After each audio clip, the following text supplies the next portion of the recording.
All my life I had to be patient. Like Meek Millie, I was dream chasing. Finger to the law when I see haters.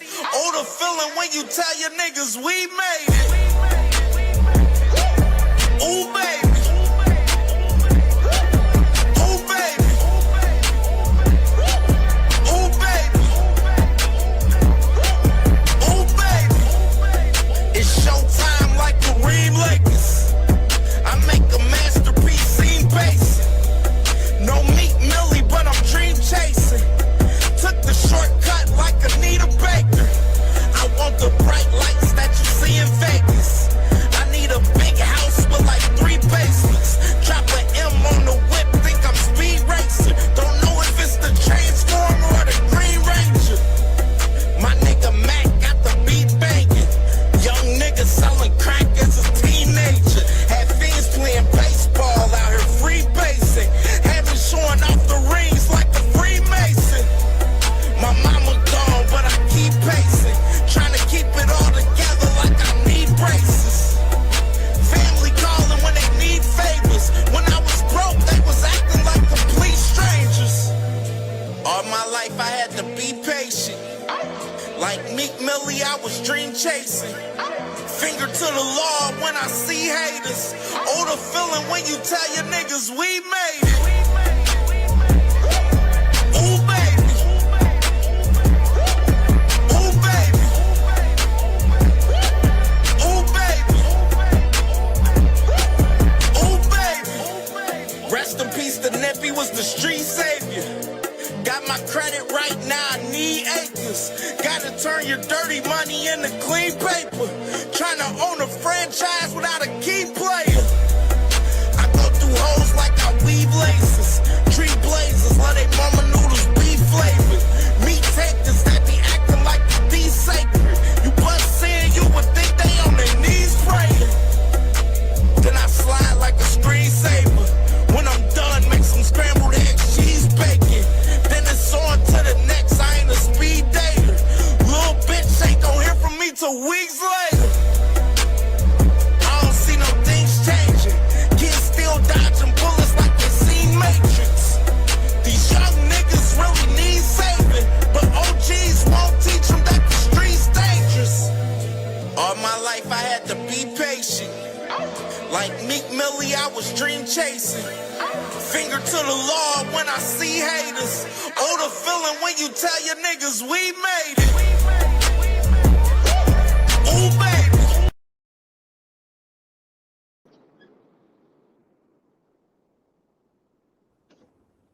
Was good, man. Y'all already know the vibes, man. It's your boy CamJNetwork, man.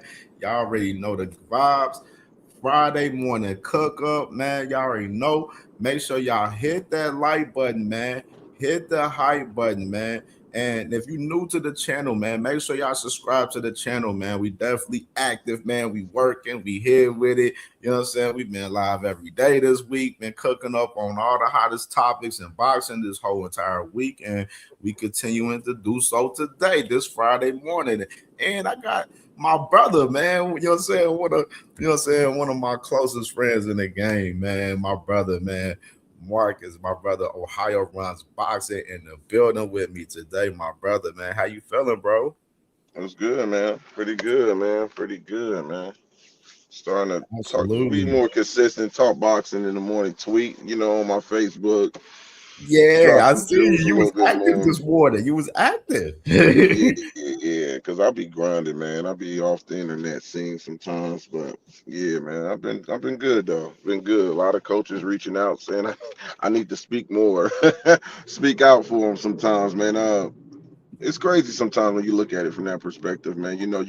My brand sometimes speak up for fighters and coaches when they can't say it. You know what I mean? They be wanting to say certain things that they can't say, and it's like, dang, I'm glad he said it for me. Now I can share it.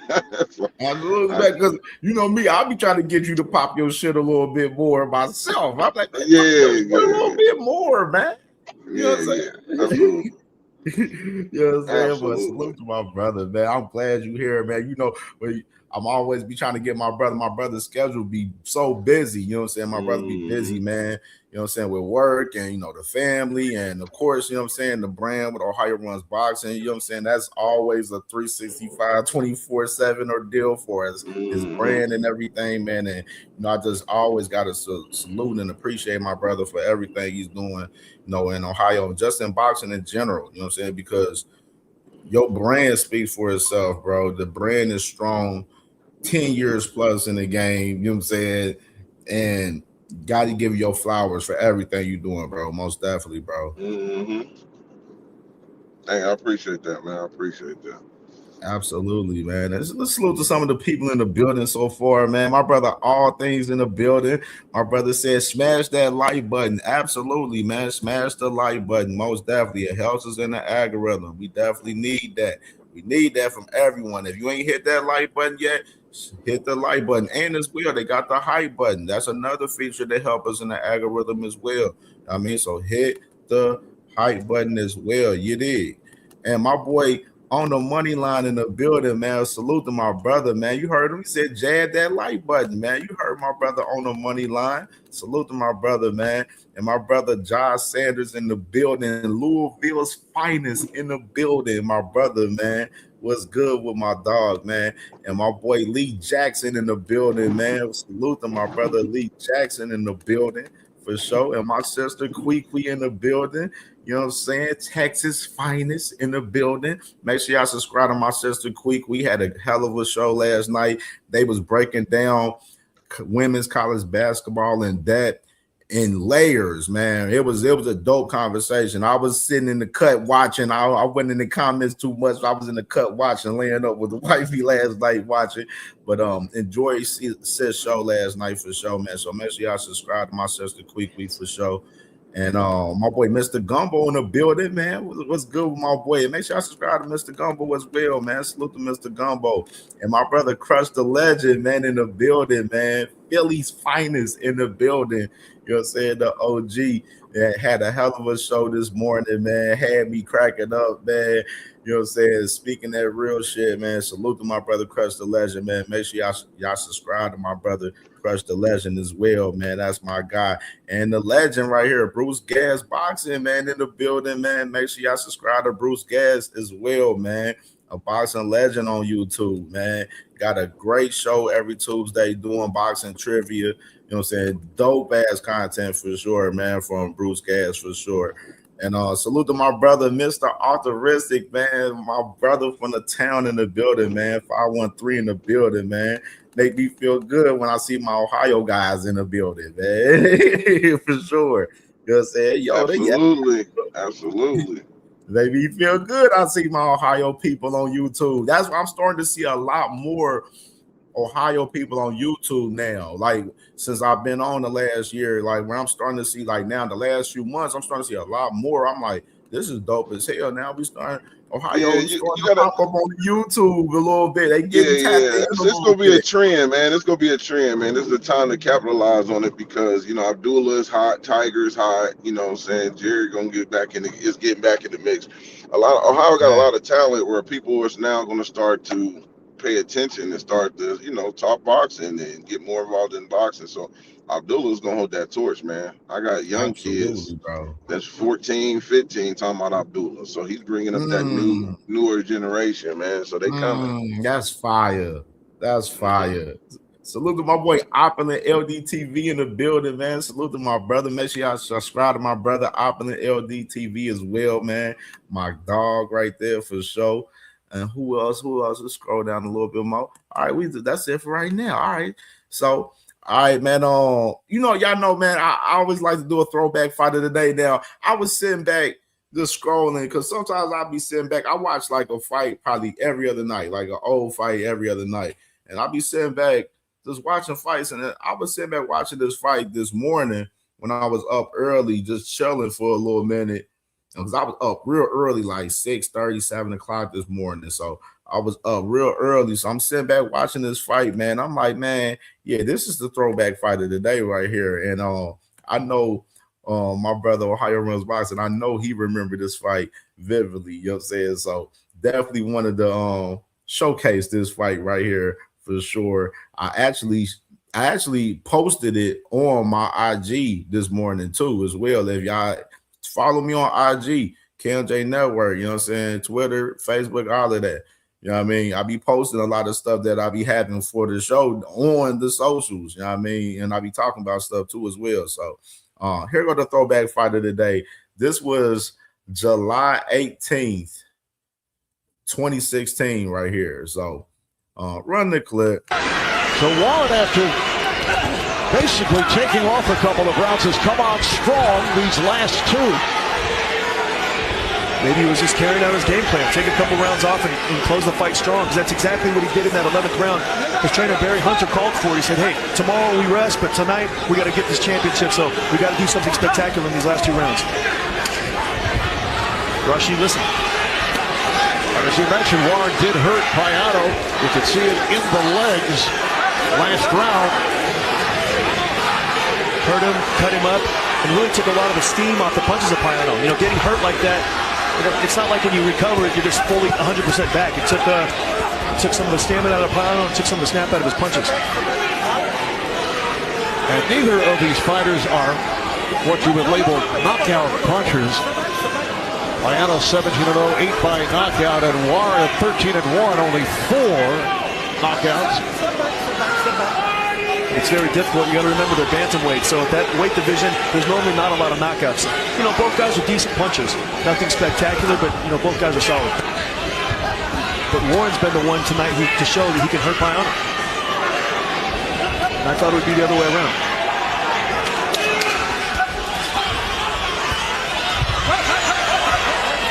Oh, it's a slip. That's a slip, as you can hear Celestino Ruiz. Time out. Take a timeout. Go over there. Let me get a towel. A wet spot on the canvas. Stay right there. And it's funny, even a 20-second rest like this can really help and affect both fighters when you're arm weary. So I think it's going to affect Rashid Warren more, because when he's got some stamina in those arms, he lets those combinations go, and it's trouble for Payano. Approaching 1 minute remaining. 12th and final round. Warren right back to the combination. Another combination to the body of Payano. And coming out of that 25-second rest, that's exactly what we saw. Rashid Warren unloaded. Give him 20 seconds to recharge, get those lactic acids out of his arms, and he's firing again. And you can see Warren feeling very good about himself. Final minute of the bout. And he's done enough to win tonight, Mark. He started off very strong. He gave away a couple middle rounds, but he's winning these championship rounds like a champion should do. So you got to give him full respect, and he's really fought a much better fight than he did in the first fight. And a big mouse under the right eye of Payano from one of those shots taken from Warren.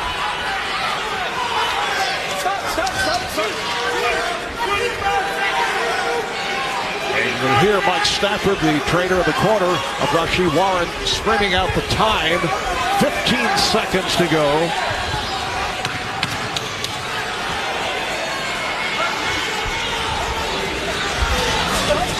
And now final seconds of the bout.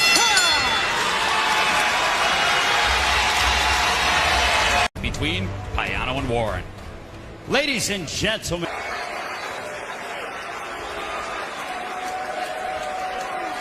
He never got that Olympic medal he longed for.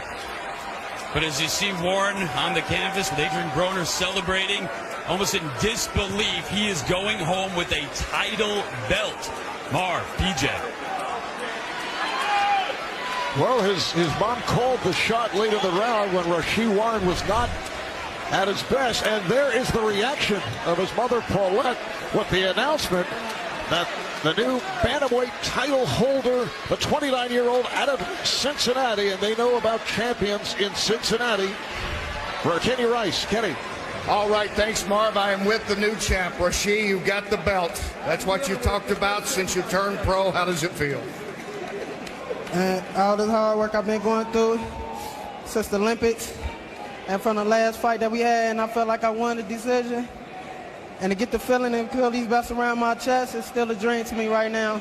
So I'm just taking this all in, and I'm bringing it back home to Cincinnati, baby. Cincinnati, we in the building, baby. Baby, Big Team 1. About Billions was good. It seemed like most of Cincinnati was here tonight, led by your mother, Paulette. You talked about you regretted not getting a gold medal for her, but you were going to give her that championship belt. I noticed you looked her way to start this 12th round. What were you thinking? I was thinking, it's that time to put it around our waist. What we all been through and what we done did all these years. And I just want to thank my family and my fans for standing behind me and never giving up. And let everybody know that dreams do come true.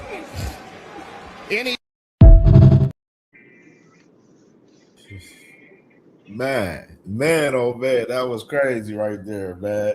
Throwback fight of the day right there, man. Rasheed Warren versus Juan Carlos Payano, man. That was the rematch. Of course, they had, the fight before. They had the first fight in. Payano won, which, a lot of us believe Rasheed took that and won that fight, man. And then they ended up rematching, running that shit back.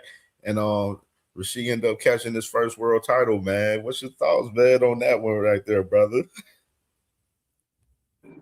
Yeah, that was a classic, man. Great moments for people who actually follow Rasheed through the amateurs and him through the Olympic trials. He became a 3-time Olympian. I always tell people that moment for Mike Stanford was his favorite boxing moment. That was his defining boxing moment because of everything he went through with Rasheed. At that time, Broner was already a 3 times champion. He became a 4 division the next year. But Mike already became a world champion trainer, but he had 2 babies, man, in that gym. So they was young. Rasheed captured the moment. It was like, I got both of these fighters now world champions, but Rasheed and Mike, they went through so much in the amateurs in the Olympic trials because he didn't medal, man. He became a 3-time Olympian. He stayed in that weight class, those smaller weight classes. He stayed in the Olympics, so not even the Olympics, the amateurs so long because a lot of people wasn't recruiting or grabbing fighters that was 116, 118 at that time, turning pro. So he was making money too. A lot of people didn't know that. Rasheed was making money, good money in the amateurs too, so he didn't have to come out. But they tried to say he was burnt out. He was in the amateurs so long, he's burnt out. But that's what made his world champion so fulfillment, man. It was so great to see that because he did stay in the amateurs for a long time. And when he came, he was pro. So he's the only 3-time Olympian pro that's from Ohio in America, to be honest. You know what I'm saying? So yeah, that was really, really huge, man. And for him to accomplish that, and Mike was just so emotional, man, overwhelmed. Mike fell on the floor too, man. Fell on the floor and everything, bro. Yeah, that's why man, I seen that moment, bro. I got chills watching this fight and watching that moment. Because I remember it took me back to that moment when we were watching that, vividly watching Rasheed in that fight, man, years ago. Literally 10 years ago, you know what I'm saying, where we was watching that. I'm like, that moment just was just crazy because I remember the city was just, we were so happy for Rasheed around that time, man. I think the whole entire state was happy because we all knew everything what Rasheed, went through. Of course, everything that you mentioned just now, with the amateurs and him being in the Olympics and everything, and him getting that first world title, man, that was just major, man. It was real. Had the city on tilt, man, when that happened for sure. Especially stepping out of the shadows of Broner. You know what I mean? It was like Broner was the face. Facts. Definitely, man. That was definitely a lit ass moment, man, for sure, man. Throwback fight of the day: Rasheed Warren versus Juan Carlos Payano, the rematch. You know what I mean? Where my dog took that first one, got that first world title, you feel me? And it was lit, man. It was lit, man, for sure, man. Oh, yeah, I ain't forget about you, Thrill Hill, man. Salute to my brother Thrill Hill in the building, too, man. My brother, man. Salute to my dog, man. Seattle's finest in the building, man. And salute to my dog, Big Supreme. I see you in the building. Big Supreme, man. My dog, New York in the building. You know what I mean? So, all right, man. All right, so last night, man, briefly, I'll just go through this a little briefly with of course, it was one scrap on last night, man. Osley Iglesias fought last night and ended up getting the 8th round stoppage last night in his fight for the IBF and IBO title last night at 168. look short, man. But from what I seen from Ozzy Iglesias last night, man, it definitely you definitely see why he's a dangerous opponent at 168, and why some people probably be a little hesitated in fighting him, definitely, because the man definitely got some skills in the ring, got sharp defense. He was sharp on his defense last night, and he got some punching power on the to him as well. So salute to Ozzy Iglesias last night, 8th round knockout last night out there in Canada. Cooked this op, man, and we'll see what's next, man. I think right now with 168, of course you got the WBO title is vacant, which you got Hamza Shiraz fighting for that versus Alan Bajic on the Usyk and Rico card May 23rd, and then you got Armando Resendez fighting Jaime Mejia in the WBA May 2nd on the Benavidez and Zerto card. And then you got that other strap, Christian and Billy. He's kind of waiting to see if he's going to end up fighting, Canelo, or whether, the WBC is going to mandate him to fight Lester Martinez, since Lester Martinez has the interim title now. So a lot of motion up there at 168, man. 168 is it's a slick division. You know what I mean? Still, it's a slick division up there at 168. They got some names up there. There's some new guys coming into play, and we're gonna see if Canelo take on some of these new guys eventually. Pretty much seeing who he gonna pass the torch to, because that's what it's gonna come down to. Who is Canelo passing this? Who is Canelo passing the torch to? Hey man, that's what I said. It's pretty much definitely that way, because his last two, I think these last two fights that he has with Turkey Al-Rashid is gonna be his last two fights, probably, man. Unless he gonna fight another two or four more fights after that, per se. But we'll see, man. We'll see. I know Canelo's supposed to be back September 12th, and it don't look like it's gonna be in Saudi. It may be out here in Mexico or Las Vegas, most likely, where whoever it fights. Most likely Christian and Billy, I think, personally. But I wanted to get into this too, man, because they had the weigh-in earlier for Conor Benn. Conor Benn, he came in at 149.6, and Regis Prograis came in at 148.1. So I got this video clip right here. I want to play a Conor Benn. I want y'all to see Conor Benn hop on the scale, because they showed this earlier with Zuffa right here.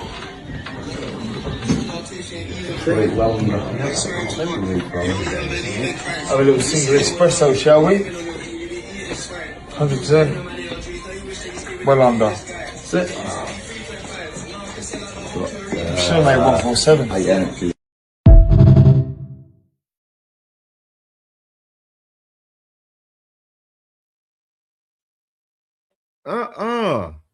What y'all think of that clip? I want to get y'all opinion on that. I'm gonna play it back one more time too. I'm gonna play it back. What y'all think of this clip right here of Conor Benn? Because this fight is scheduled at 150 with him and Regis Prograis. And at the end of the clip right there, he said he still can make 147, but he came in at 149.6 for a fight that's at 150. Y'all let me know in the comments.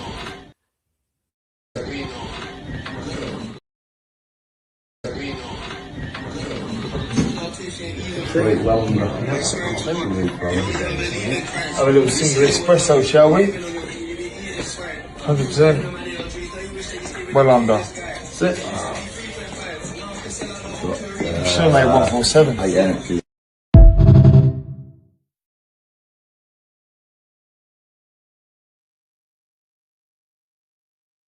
I don't know, man. No, man. Looking shaky out here, baby. It's looking shaky, man. What's your thoughts, my brother? What's your thoughts? When I see him say he could have made 147, I've been suspicious of him for a while, man, with him avoiding 140. He haven't fought in that weight classes since 2022. And You can't be going up and down in weight like that, going to 154, then trying to drop back down unless you're taking some substance. In my opinion, you can't just be going up and down in weight like that. He went to 160, dropped to 150. Like, no, you can't do that. But hold on, you can't play with the weight up and down like you is. I don't think he can make. I think he's fighting that catch weight because he don't believe in himself, man. He don't believe. He don't want to. Well, now that he's with Zuffa, let me correct myself. Now that he's with Zuffa, he ain't under Eddie Hearn no more because he was avoiding that 154 division because of Boots. I personally believe that. Absolutely. You know what I'm saying? Absolutely. I personally believe he was avoiding that, and that's why he was hopping around that weight. And you know what I'm saying? So he does not look good at the weight. He does not look good, bro. I looked at that, I was like, dang, it's crazy how weigh-ins can change your perspective. I said, I thought I asked him against the beat Regis. I don't know now. I don't know. Regis got a good chance, bro, in this fight. A good chance. Just imagine if he fought Shakur at 147 on a rehydration clause. He wouldn't have did it. It was all cap. That was all cap. I told people that was all cap, bro. That was all cap. He wouldn't have did it. Exactly, bro. Exactly. Soon as I seen that clip, it made me think of that situation automatically right there. I'm like, bro, ain't no fucking way that man was gonna sit up there and fight that man Shakur at 147 on a rehydration clause the way he looked in this clip right here. Nope. Like that was my first initial thought. As soon as I seen this clip, I'm like, no fucking way. It was off smoke screen and cross promotion. I asked a question every boxing group I went around. I'm trying to find out what fighter in history left his weight class 4 years and came back to that same weight class 4 years later to fight in it. Started off in the weight class and came back to the weight class 4 or 5 years later. Man, can we find any? Can we find any? Exactly. 4 years and then come back. That's why I was able to call out the cap. I was like, y'all, he's the mandatory for Ryan. He's not fighting Ryan for no WBC.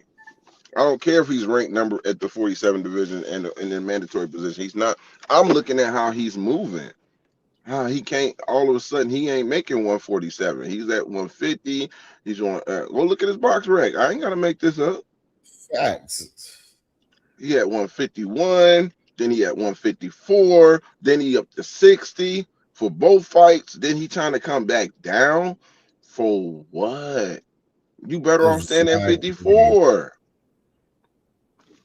Now you with Zuffa, who only promoting, or they skip that. They go from 47 to 60. Is that how you going to be fighting just catch weights and no title? Not even a trophy, because you know they're not even considered a real belt yet. So you going to be fighting for trophies? Is that what we going to be seeing? Conor being the trophy holder? You ain't even holding the trophies. Conor being avoiding trophies. You can't even get a trophy over there in Zuffa. You fighting at 154, 153. You getting the bag, which is smart right now, but you ain't even trying to be a world champion. It's kind of crazy that when you look at Conor Benn and Virgil Ortiz, these guys, that's good names, they had great promotional companies, they have no world title shot. How are y'all pushed by big promotional companies and you're in the same position as Charles Conwell? Can I talk for a minute? Talk about it. How? Talk about it. Charles can have an excuse, right? Politics. But y'all had the backing, the financial pushing. Y'all been getting a lot of exposure, and y'all ain't fought for a world title? That's crazy. That's crazy. That's Nasty crazy. work, bro. Nasty work. And you up here talking about a catch weight at 150 against Regis' program. That's why I was telling people. That's how you call their smoke. When they sitting there talking about, how are you sitting ringside for Devin fight in Turkey? This is Conor Ben. Then you trying to get the fight out of Conor Ben. I mean, out of Devin and Brian Norman. Telling me, he didn't look good, but I can beat him. He looks horrible. You criticizing his performance, but you know in your heart you can't make 47. Then Shakur, you there for the Shakur fight. You know deep in your heart you ain't gonna be able to go down to fight no Shakur and make him come up. Right. And I brought this out. Why is Conor calling out the smaller guys that's under him now after he coming from 160 when Boots was right there on Matchroom? What are we doing? I'm like, and everybody like, oh, he said he was gonna make 147. I said, listen, I call everything out, bro. Adrian Broner said that, and I said Adrian Broner wasn't going back down to no 140 when he's talking about, oh yeah, I'm gonna go back to 140. I said Broner wasn't making no 140. He was the catch weight king at 144. Facts.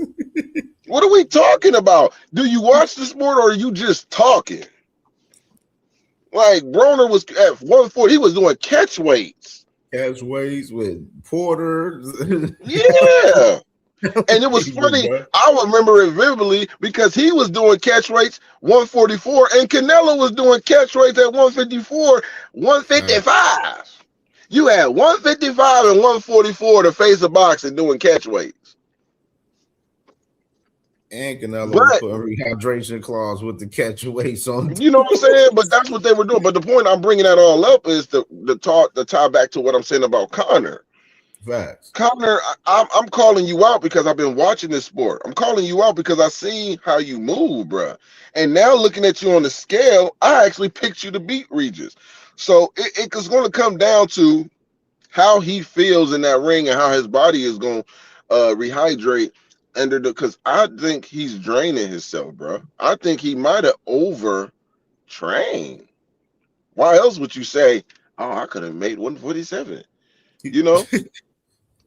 Then again, he might have not. But shoot, I don't think he can make 147 again. I think he made down to 149. He took some juice. He had some juice. I'm not gonna hold you. Do it one time, it's cool. I'll forgive you. But once you do it again, it becomes a pattern. That's just who you is. So again, I just don't put it past fighters who tested positive before, and everybody ain't putting that. They don't never put that in the question. They don't never put that in the question. Dang, he's went from 154, then he went up to 160. Now he coming back down. Every fighter that has done that, majority fighter, I'm talking about jumping multiple weight class from 47 to 60. Most guys who've done that has tested dirty. I'm not making that up. Canelo from 160 to 170. He went from 160 to 175 against Kovalev. Roy Jones jumped the highest out of anybody. Look it up. Did he test positive? Absolutely. It's just something that don't normally happen like that. You can't jump up and wait and then say I'm coming back down, because that's what they did. Majority of them that tested positive, they went up, down. Some people say, well, Crawford jumped up weight classes. Where is he fighting at? He jumped up at 168. Did he come back down to 160 in his next very fight, or did he retire? He didn't go up to 168 and say I'm coming back down to 154. Because your body get comfortable where it's at. You ain't gotta burn too much off, man. It's like I'm cool. I started to see Crawford gradually growing out of the 47, but he stayed because he had a catch weight. He fought at a little catch weight with David Anastasia. I think he came in like 148 or something like that. It was like 148-49. Correct me if I'm wrong. That wasn't even a legitimate 47 fight. So you gradually start moving out of that weight class. Crawford ain't never coming back to 47. So I brought up that statistic about Conor Benn, and I don't want to be taking too long cooking on this, but I brought up Oh, that you good? statistic You about good? Conor. You good? You know, I brought up that statistic about Conor Benn because he ain't never entertained 47 again. After you leave a weight class, you don't go back to it. Facts. I think he juiced himself out of that goddamn division. That's Man. just my opinion on that. Yeah, nasty work from Conor Benn, bro. Because that's why the logic of him jumping from 160 down to 147. When I was even talking about it with him and Shakur, I was like, it don't even make sense. And then if you're gonna fight at 147, why would you just fight the natural guys that's at 147? Why is you shooting to fight Shakur for it? You know what I'm saying? Just because he calling for it, you know what I'm saying? And you looking for, the money aspect of it with Shakur and bringing him to the UK, like what's the purpose of the fight? Like it was no purpose for that fight in general at all, man. You know what I'm saying? So salute to my sister 2 Cents in the building, man. Make sure y'all subscribe to my sister 2 Cents Boxing, man. Definitely doing amazing work. You know what I mean? It's ladies' night. She got ladies' night tonight. You know what I'm saying? Around 9:30 p.m. Eastern time tonight, man. So definitely check out my sister 2 Cents Boxing tonight with ladies' night. And my brother Knockout Boxing in the building as well, man. Make sure y'all subscribe to my brother Knockout Boxing as well, man.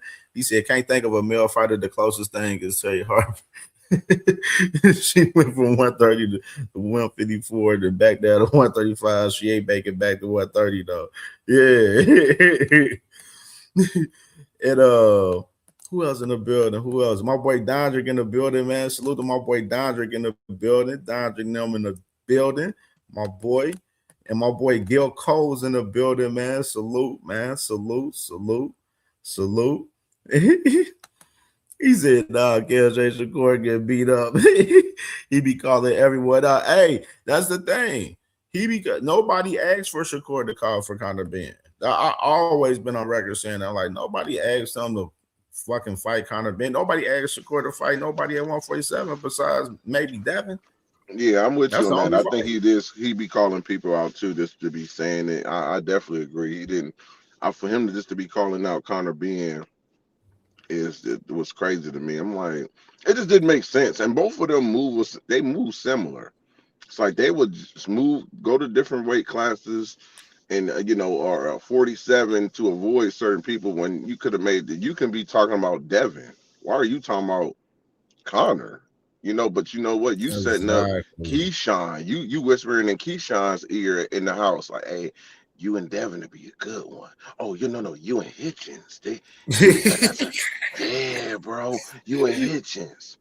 See, I know I love Shakur, but I peeped him too. I was talking to my boy Yamin, shout out to Yamin. I was telling him I peeped Shakur a while ago. I see how Shakur reminds me, and I'm a movie head, and I brought this up. I'm a big movie head. I love a lot of movies. He reminds me of that kid that was in the movie Fresh. You remember the movie Fresh? Yeah, thanks. You remember the movie Fresh? How he set up everything, and when he set up all that shit. He set them all up, lied, manipulated, and after everything was over, he was the last one standing with the bag. That's what Shakur is doing. That's what Shakur is doing. Damn, that's crazy. That's what Shakur is doing, bro. Shakur is setting up everybody. He's befriending them, and they think the relationship is genuine. See, I can get deeper because I've been covering, especially when it comes to my Ohio boys. See, a lot of people don't even know Abdullah, original trainer when he first started. Y'all can go back and look it up. See, that's the beautiful thing about it. Was Javez. He coached Abdullah the first 4 fights before his dad took over. Nobody really know about that, right? But why am I bringing this up? Because Javez is now connected to Stevenson. They're cool. They're homies.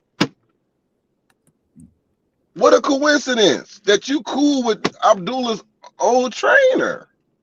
Facts. You know what I mean? Now, Ryan, his father's always been there, But Gervais was coming in and working with him. That's why Gervais was in his corner. Eventually, they had their separation. They went their ways. But what a coincidence that now you cool with Gervais. You cool with King's dad. You cool with them. You cool with them. Y'all tight like that? I talks to him. He said, Marcus, you coming to see Shakur fight, brother? I'm like, man, I ain't going to be at that one. He said, dang, bro, you know you love your Ohio guy. He's from Cleveland. So we had these good conversations, but I'm saying it's a motive behind everything. Shakur is connected to Gervais because he wants to stick tabs on Abdullah. Abdullah has got many phone calls from Shakur checking in. What's up, man? How you doing? You training? You doing this? And it threw Shakur off. It threw Mason off because Mason like, what? Dad, I'm feeling weird about this. This dude keep calling me, talking about he's being too nice. I want to fight him in the future. You know what? This is on record. I know this. This is on record. And you know what the dad said? Hey, stop picking up for him. Hey, stop picking up for him. He's trying to manipulate his way in so he got with Keyshawn. You know what that means? We're friends. We're buddies. Right? Now let me expose that. Because I ain't just talking. I'm going to bring receipts. If you and Keyshawn is friends and buddies, y'all been together, y'all hung in there in the Buzz camp, right? Because that's what you basing it on. You wasn't really messing with them back in the amateurs. You just became friends with them in the camp with Crawford. Then why you didn't have that same energy when Jamel Herring was on the table? When Jamel Herring fight was on the table, you took that. You know why? Because you seen food. See, he wasn't your brother and your friend at that time. So you don't want to call him your brother and friend, but y'all was. You know how I know this? Because it was hard for Terrence Crawford to pick between y'all two. When the fight came down, Terrence Crawford wasn't even happy. Terrence Crawford wasn't even happy about the fight. But guess what? Who was smiling in the locker room trying to hug Jamel Herring's wife? How y'all doing? Hey, it was you manipulator. See, I can point these guys out. I know them. Give me time, and I break every fighter in the history down with their characteristics, how they move, how they talk. I can tell you when they lying and when they telling the truth. Give me time, I promise you. Shakur pick and choose, and I'll be on the record to tell people he's still one of the best fighters. See, I don't get in my emotions. I know what I'm watching in the ring, but I also know he done manipulated Keyshawn to the point Keyshawn don't want to fight him. We're friends, right? Keyshawn, you the little bro. Keyshawn, I'm going to get you a car. You doing good, man. We all in the camp. I'm going to buy you some stuff. I would never fight somebody who done bought me a car and looked out for me secretly. See, y'all don't know about the stuff that goes on behind closed doors. Y'all only go by what's being purported on media. I know how to manipulate people. I know how to do it very well. Why? Because I got family members. I had an aunt who knew how to finesse, who dated Bobby Heyman, Al Heyman's brother, for 10 years. She was in the pageant. I got a cousin who was a side chick to Eddie George, right? Finesse. Eddie George been married. I had a cousin who she got her apartment paid for almost 2 years. Warren Sapp. I know how the celebrities work in the how the money flow. I know how manipulation works. That's why you can't pull it on me. I try to help the fighters, bro. You think she like you? You really think she on your team? All right. I ain't saying nothing. I see it. I've been through it. My family been through it. People didn't even know my aunt dated Bobby Heyman for 10 years. That's Al Heyman's brother. She was the side. I can talk about this. Yes, she was the mistress, but she was getting paid. She was getting paid. Bobby Heyman was a boxer out of Cleveland. I'm dropping jewels today. Facts. I'm dropping jewels today. I can point this stuff out. Some of y'all ain't even seeing it. That's why I can point out the fake call outs. Right? I can see Keyshawn saying, no, that's like a brother. He like a brother. Yeah, Keyshawn, but he didn't feel like that with Jamel Herring. See, Shakur's confidence is more bigger in fights when he is fighting guys he sparred and he sets it up. Right? He want to look at you, he want to examine you. If you a real threat, he ain't gonna fight you. Go look at all his Shakur fights. Shakur, when he fought De Los Santos, he was the jump back king. Shakur was Mr. Jump Back. He a puncher. Go look at Jamel Herring and see that he jumped back one time. Go look at Teofimo fight and see that he didn't jump back one time. He sparred Talk Tio. about it. He sparred Tio. He know Tio. That's why his confidence was big. That's why he can go up to 140 and 147 and say, I'll fight him. I go to 140, I go to 147, fight Tio. I know you would. A lot of y'all, it ain't just Shakur, it's a lot of boxers like this. He ain't the only one. Hitchens, you too. Hitchens, you too. I'm going to drop another one on you. Shakur, I'm going to drop some bombs on here. Shakur brought Hitchens to Texas to spar Abdullah Mason, and nobody know about this. Nobody know about this. I'm cooking. This is why I'm quiet, Cam. I don't say a lot, bro. I know a lot. Bro, you know, we both know this. I haven't even told people this. You know what I'm saying? Yeah. I haven't even told people. We both know this. Shakur orchestrated that and put that together. I'm gonna tell you this: Abdullah did very well in the sparring, to the point, again, characteristics of fighters. He did so well that Hitchens bragged about sparring Brian Norman in a press conference that had nothing to do with Brian Norman. Hitchens brought up Brian Norman. Hitchens talked about Brian Norman, how he wasn't this and that. Why you have never mentioned Abdullah Mason? Why have you never mentioned that you sparred him? Why is people only hearing about it now? Talk about it. I don't get too big on the sparring. But dang, Shakur, why you ain't telling people? It happened in Texas, where Chavez is. You know why? Because Chavez is cool with Abdullah. So, of course, Abdullah is going to be in Texas, and that's where the connection is. Because why? Shakur is connected to Chavez now. So, guess what? We're going to always bump heads. I got to stay closer to my enemies. Shakur, you a bad boy. I got to stay closer to my enemies. So I got to make friends with certain people so I can be connected. I know how this moves because people do it with me all the damn time. Marcus is connected to a lot of the Ohio fighters. And I'm not saying everybody, but there's some real genuine relationships. But if I'm connect and I stick my hands on this man, I can touch that guy and I can touch. I know. The people they ain't never fooling me. You feel me? They ain't fooling me, bruh. If I touch him, I can get to him. I can get the what? And I'm not saying, and there's some people that are genuine who really rock with me, but I know how the manipulation works. I don't get hurt. I know how to move it. I know the business too. You can be a asset to people. I want to be able to bless other people too, bro. So I don't come off as this arrogant guy. That's why I move the way I move. I can be up there with the Dante Boxing Nations and Boxing Eagle if I wanted to. That's just not me. I move a different way. That's just me. But I also see how this game play out.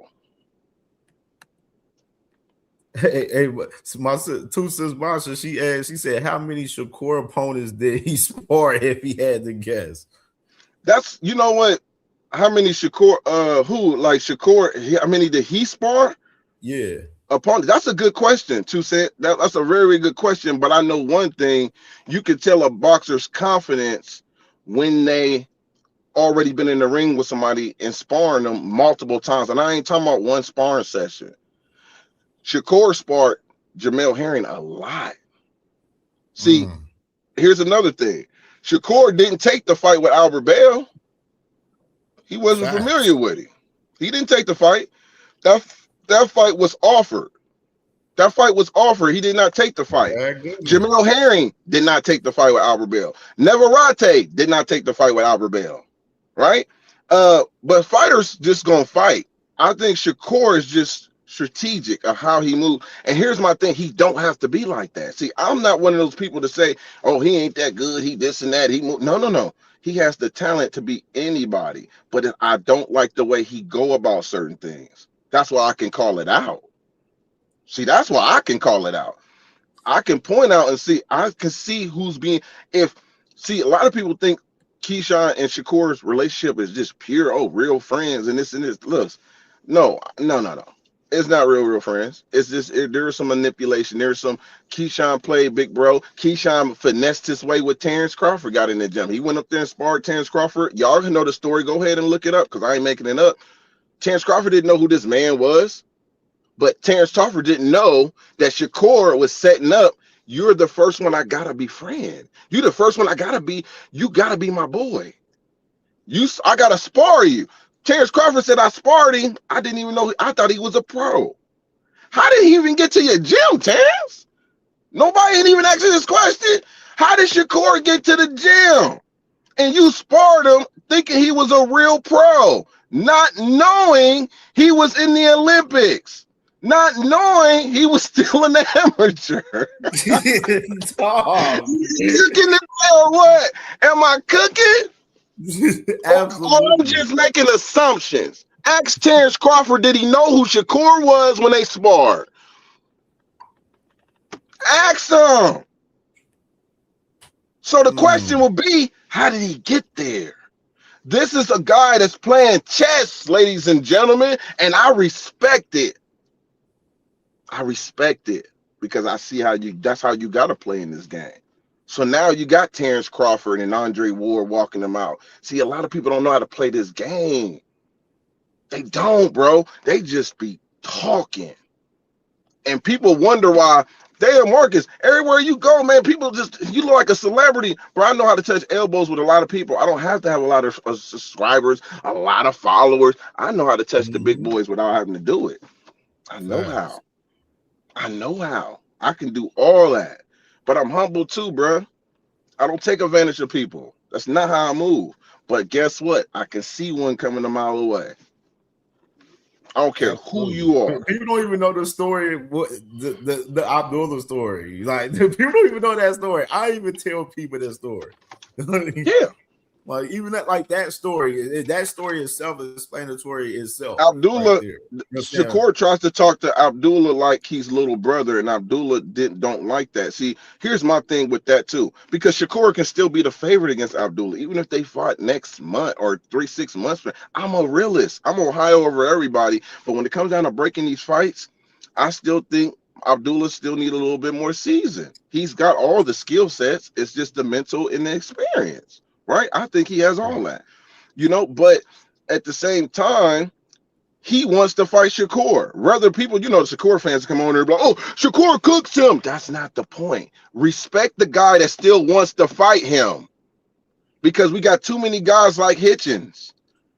Too many guys like Hitchens who want to pick and choose who they want to fight, who they got smoke with. Oh, I'm going to price myself out. I don't think that fight for me. I like Hitchens too, but he don't have confidence in himself.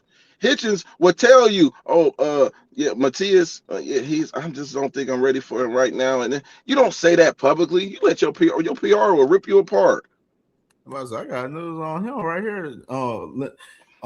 Speaking of Africa got a purse bid for his fight with Landolfo Delgado April 21st with a 65-35 split in Africa's favor right there, reported from Dan Raphael last night. And he's just signed on with Zuffa. Hey, he was another one. You've been on it too. Cam, give you credit to that because you've been on it. You've been calling them out. We start to see these guys, man, for who they are. We start to look at him talking about it was hard to make, to come down after I rehydrated. It was hard on his body. And we see all this coming. And we was like, Zuffa is knocking on the door. You already seen them strip somebody. And now you was like, oh, you signed with Zuffa knowing that they didn't strip somebody with the IBF because of them not recognizing and disrespecting. You saw that. You on social media. Y'all them new fighters. Y'all always on the internet. Don't hit me with that. I don't know what you're talking about. Nah, you do, bro. But you signed with Zuffa to escape real smoke. Might be one of the best Zuffa boxers out there. Right? Bruh. Yeah, I told the people the other day, I said the move for Berlanga, it fits him 100% because he probably wasn't going to become a world champion at 168 or 175, with the sanctioning bodies, with those guys that's in them sanctioning bodies. You know what I'm saying? So the move with him over there, Zuffa, is perfect for him, even though You know what I'm saying? It's a couple of guys up there at 175. You got High Rod and Gozik and some of them guys over there. Zufa, you know what I'm saying? They rumor him to fight Gozik. He fuck around, or High Rod. He fuck around, get smoked. Like he fuck around, get smoked over there in Zufa. You know, and then Africa, it ain't really like no real smoke at 147 at. No, over there at Zufa for him. The best division at Zufa is 135. You know what I mean? With those guys over down there. You know what I mean? So, like, we gonna be seeing this man Africa either vacate this title, which I think he might as well just go ahead and do in general. You know what I'm saying? He might as well just go ahead and vacate the title, and then, you know, do his thing at Zufa. That's what he should do. You feel me? That's what he should do. That's just my personal opinion for us that. Because I think my boy likes to signal a little bit. Salute to my boy OTB, Boxing School, right there, my brother, man. Salute to my brother, man. You heard my dog smash the like button, man. My brother, Ohio Runs Boxing, is cooking crazy today. You know what I'm saying? And a lot of that shit for us, like, some people don't even know that a lot of that shit for Shakur, like, Shakur, bro, definitely be playing the game raw, bro. Very strategic on how he moves with, a lot of fights, man, in general, man. Sparred a lot of guys behind the scenes, trying to get a feel for guys. You know what I'm saying? Being cool, being brotherly love with all of these guys, just to, trick these guys out of their position, which I've been telling y'all this for a long time. I've been telling y'all this for a long time. Myself, Knockout's been telling y'all this. 2 Cents been telling y'all this. You know what I'm saying? Jack Queen, you know what I'm saying? Dean, we all been saying this about Shakur as far as Shakur, how strategic he moves. You know what I mean? He definitely moved very strategic in the game, man, in so many ways, bro. And it's nasty work, bro. It's nasty work to see it behind the scenes of 4K. Like, you know what I'm saying? Real shit. 2 Cents said Shakur cuts off very insecure to me. Absolutely. Supreme said insecure brittle said. Hey, man, for real, bro. Crazy, bro. It's nasty work, man, for real. That shit real life nasty, man. Yeah, I wanted to read that what my boy Knockout said, too. He said, Casasio is another one, in case y'all ain't know. They sparred before the 2016 Olympics, and Shakur cooked them. That's why he was so aggressive in their fight right there. You know what I mean? So, you know what I'm saying? That's what I'm saying, man. Sparta.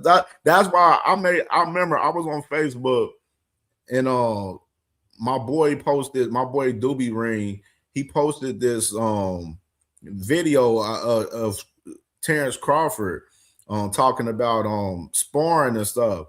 And I made a post I made a comment on the video, and I said, shit, his little brother is the sparring king.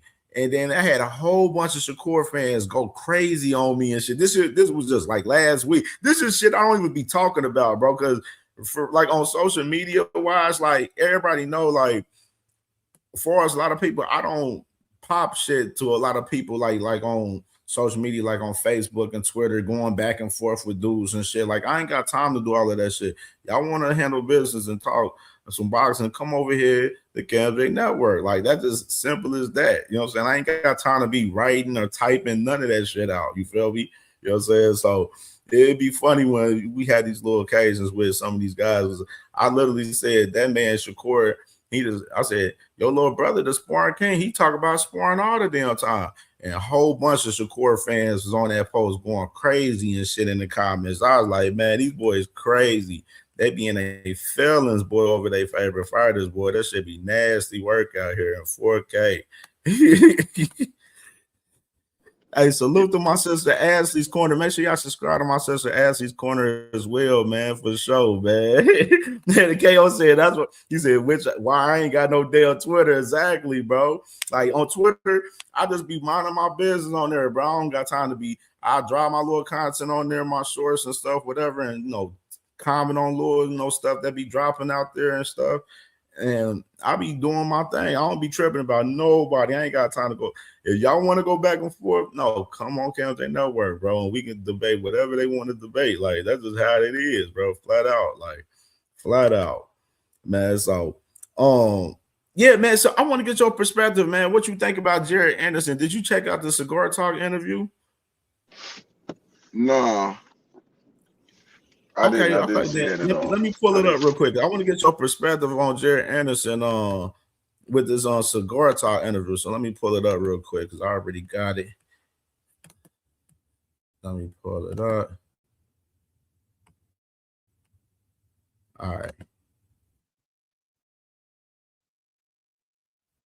I'm just grateful to be in position still. You know, grateful that people still want to see me fight. Grateful that I'm still in attraction. You know, just happy to be me. All right, so now we're seeing, like I said, is like you said. I mean, there's been a lot of happening over the last year and some change just with you and your career.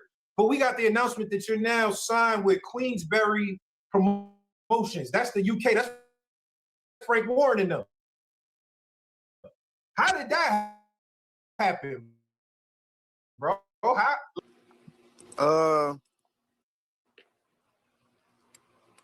right, not and be all the way honest here. I gotta be wise with my words for a few different reasons.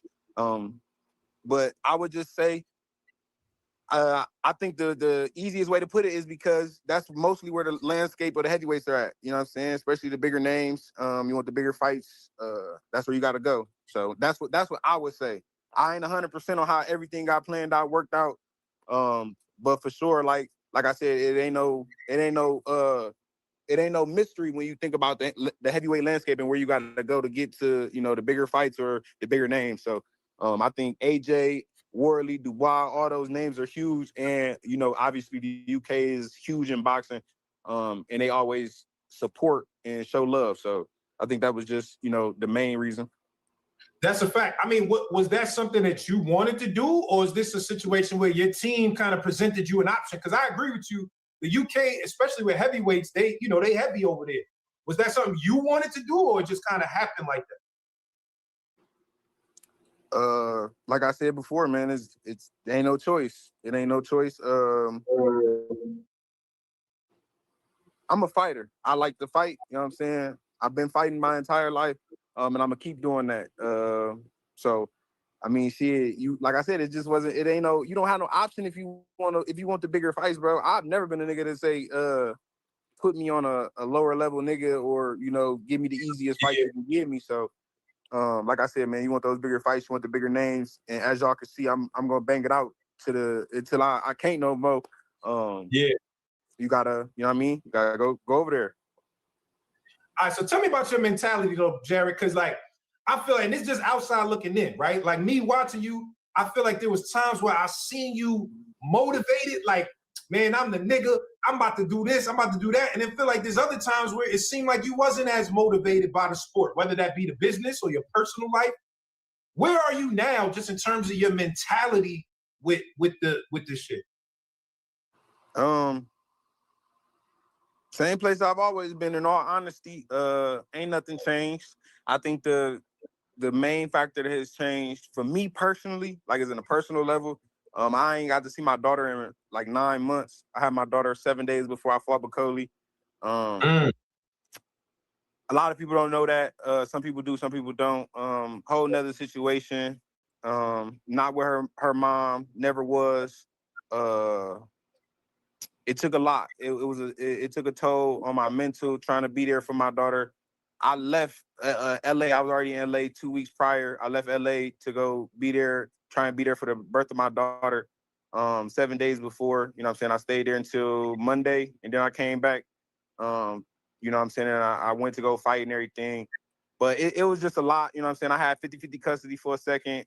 Even through the Callias fight, throughout that entire camp, I had to fly back and forth, week on, week off, to Omaha, Nebraska, trying to be there for my daughter. So it took a lot. It was a huge toll on my mental, on my financial, and my training. So it was a lot that went into everything, man. But I would say that's the battery in my back that's, you know, keeping me going. But as far as like just the fighting thing, like I said, man, I'm a fighter, bro. I'm gonna do that to the day I die. That's just who I am. I ain't gonna say I'm gonna be boxing to the day I die, but I'm a fighter, man, and I fight in all aspects. So that's just my motivation to keep going. and you know, I didn't tell everybody this, but my mom had lost her job prior to the Riyad Murray fight. You know what I mean? Yeah. So things was tough. Things had transpired. Things happened.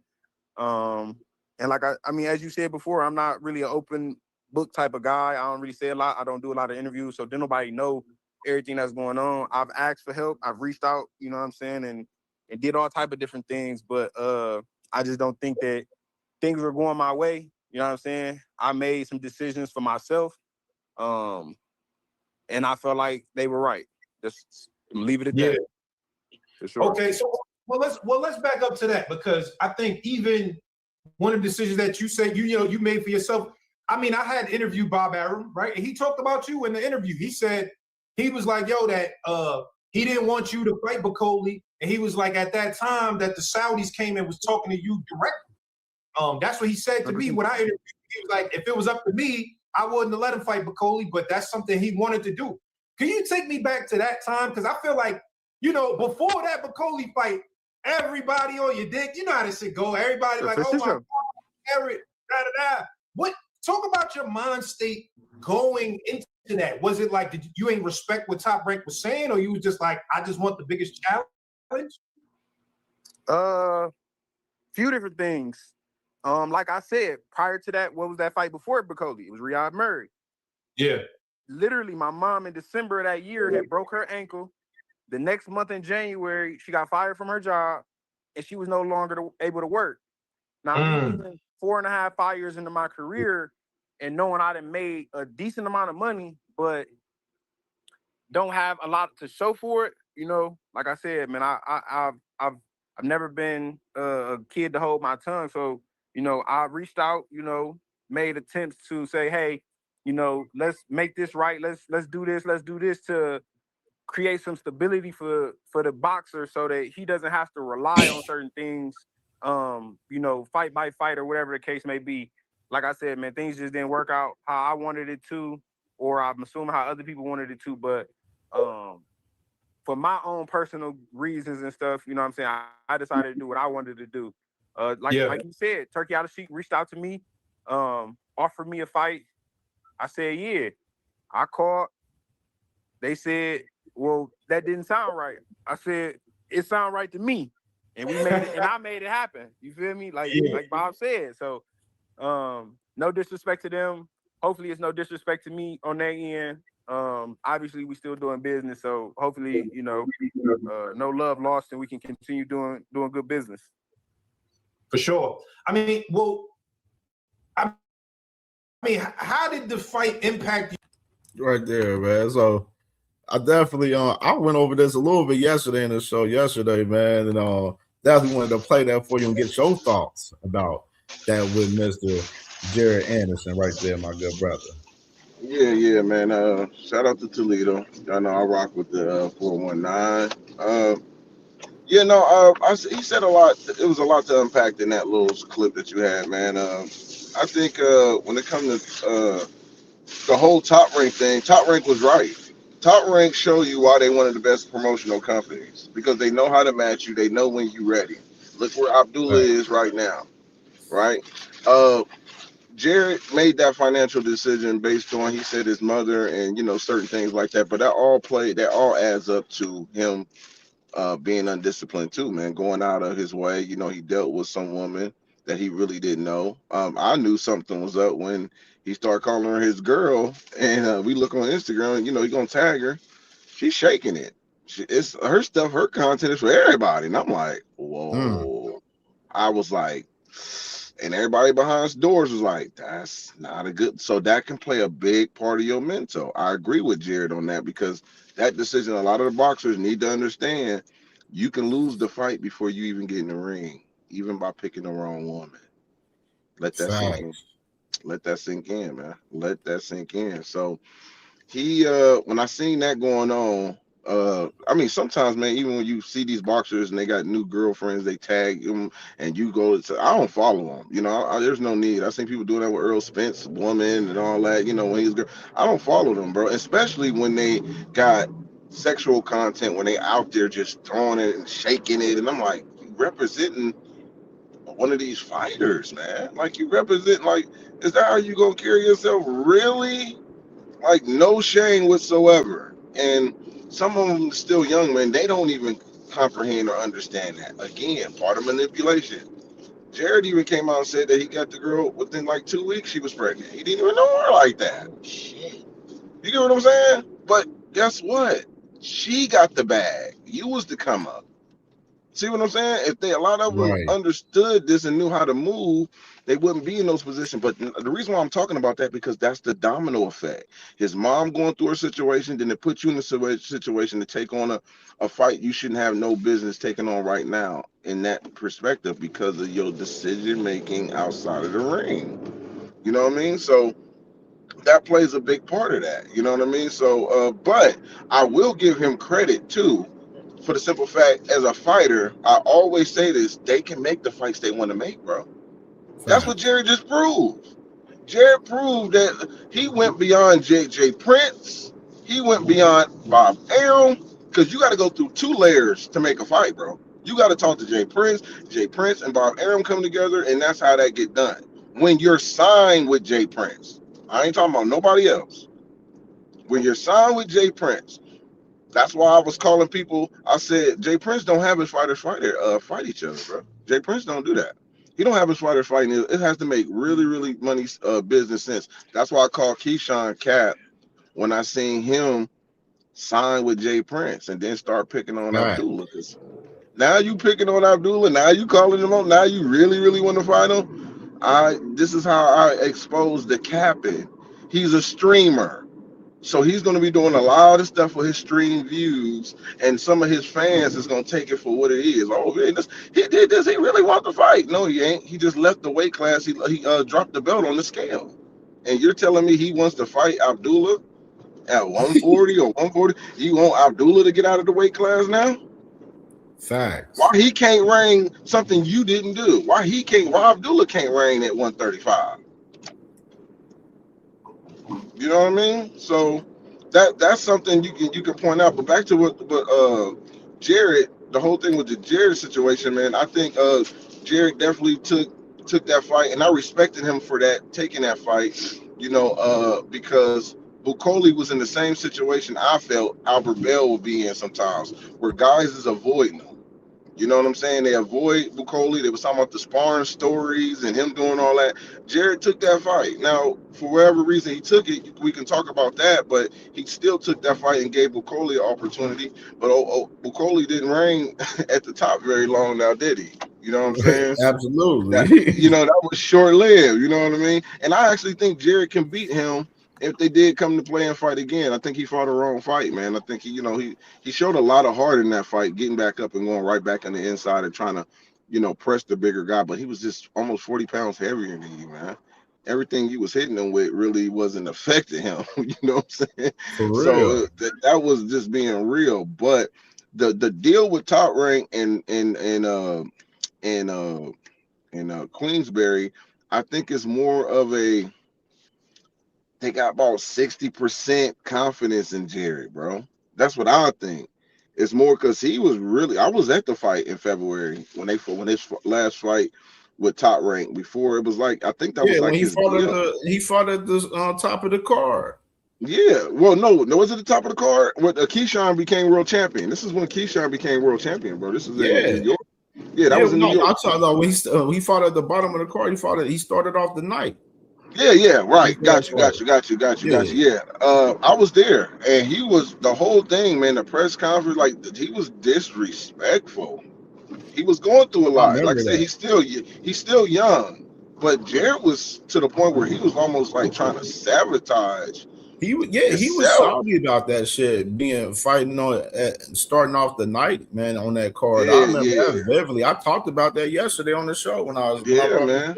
He didn't like that, but he was real. It was almost Prentice was one of his trainers at the time, and Prentice was talking about how it was difficult, really trying to get him to do that. Real difficult to get him to listen to him in instructions. You know what I mean? So It is what it is, man. But Jared is starting to. I'm glad he came and did an interview with him and opening up a little bit. And he went back and watched that fight with Bukoli, and it gave him a little bit more confidence. Because some fighters don't go back and watch film, man, or them get knocked down and losing, man. It's something they don't do as much. I remember Kelly Pavlik said that he didn't even go back and watch Jermaine Taylor knock him out. He didn't like seeing that for years, and that was crazy because he won the fight, but he didn't like watching Jermaine knock him down, where he had to get back up. He did not like seeing that until years later, he ended up embracing it. So that's just something that fighters go through sometimes, man. But I think this is a good look for Jared at the end of the day. Jared is they do good with fighters in the UK, and let's be honest, UK run the heavyweight division, whether you like it or not. Whether you like it or not, they always got heavyweights coming out of the UK. The United States, we gonna be on the back end of the heavyweights for now on, especially since, and because you cover the sports, man. NIL.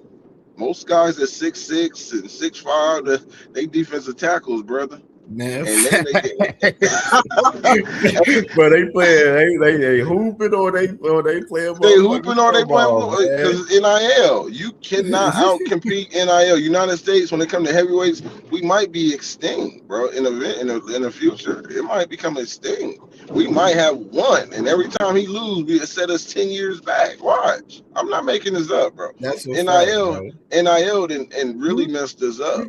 It ain't really a blessing when you got dudes 6'6" hitting the bag in the gym, and then the coach telling him, bro, we can make you $2 million right now. All you gotta do is just sign a contract and come to this college.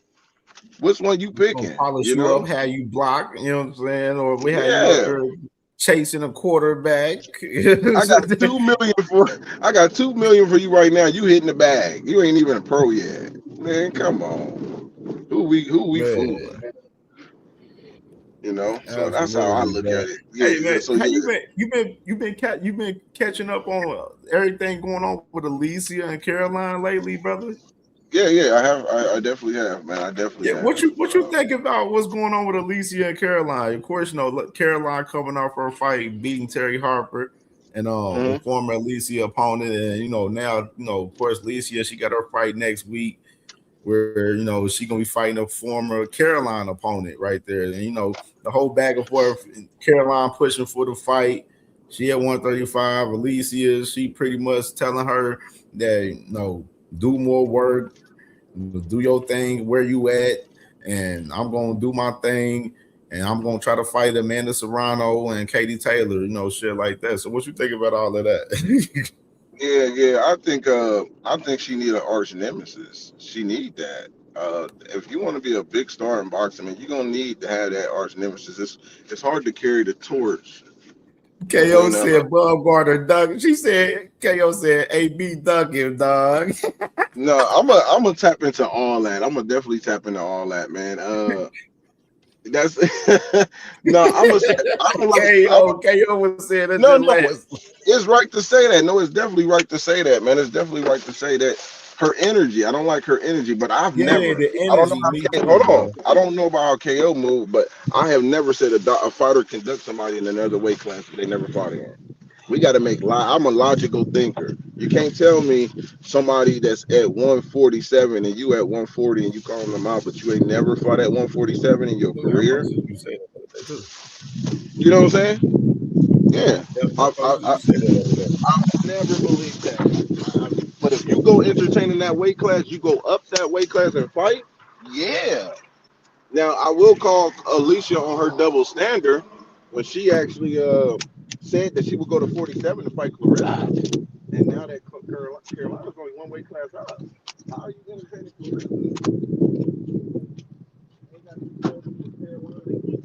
Clarissa? You sound far away.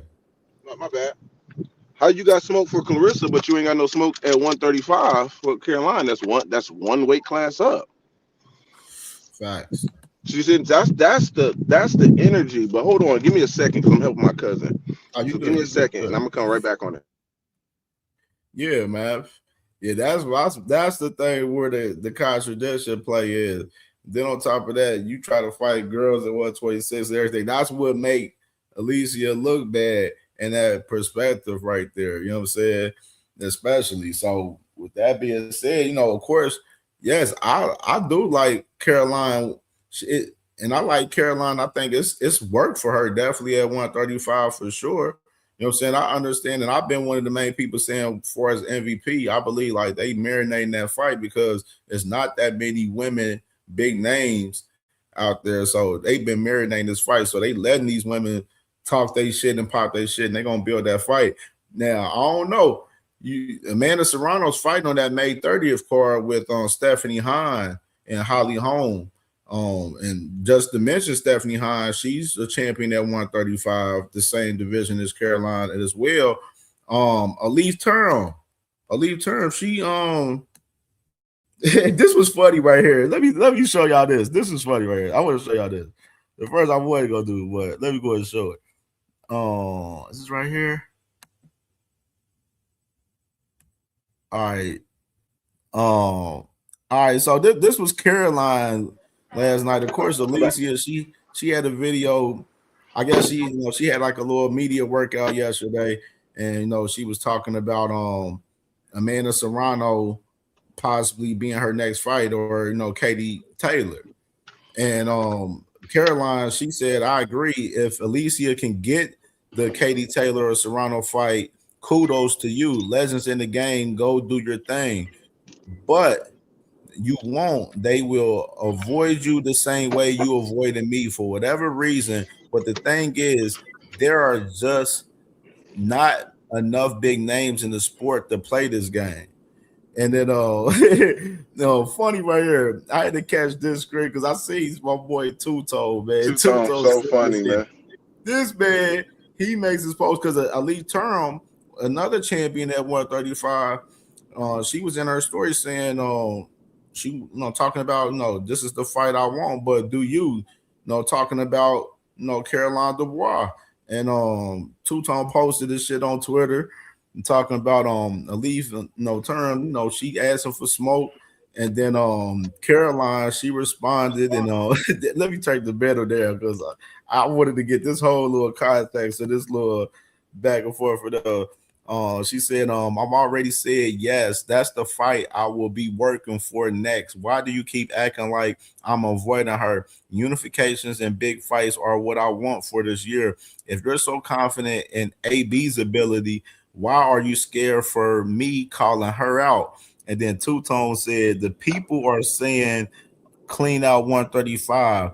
The fight is way bigger. Build into a Tank and versus Ryan moment or bigger. Oh my God. And then Caroline said, no one is saying that except you and AB right there. That is so true.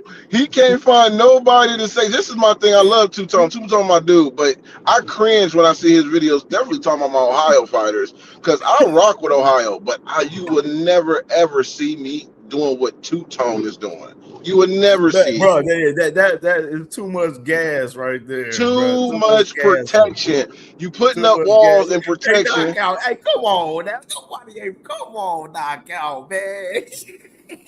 He said if AB wasn't from Ohio, it would be fired. No, see what I call out. So my thing is, my only concern about AB is her energy, and I'm gonna tell you what happened because I had a fallout with Montana. This is why you gotta stand firm, bro. Because I'm live off criteria. I don't live when you got criteria of how you look at fights and break down stuff.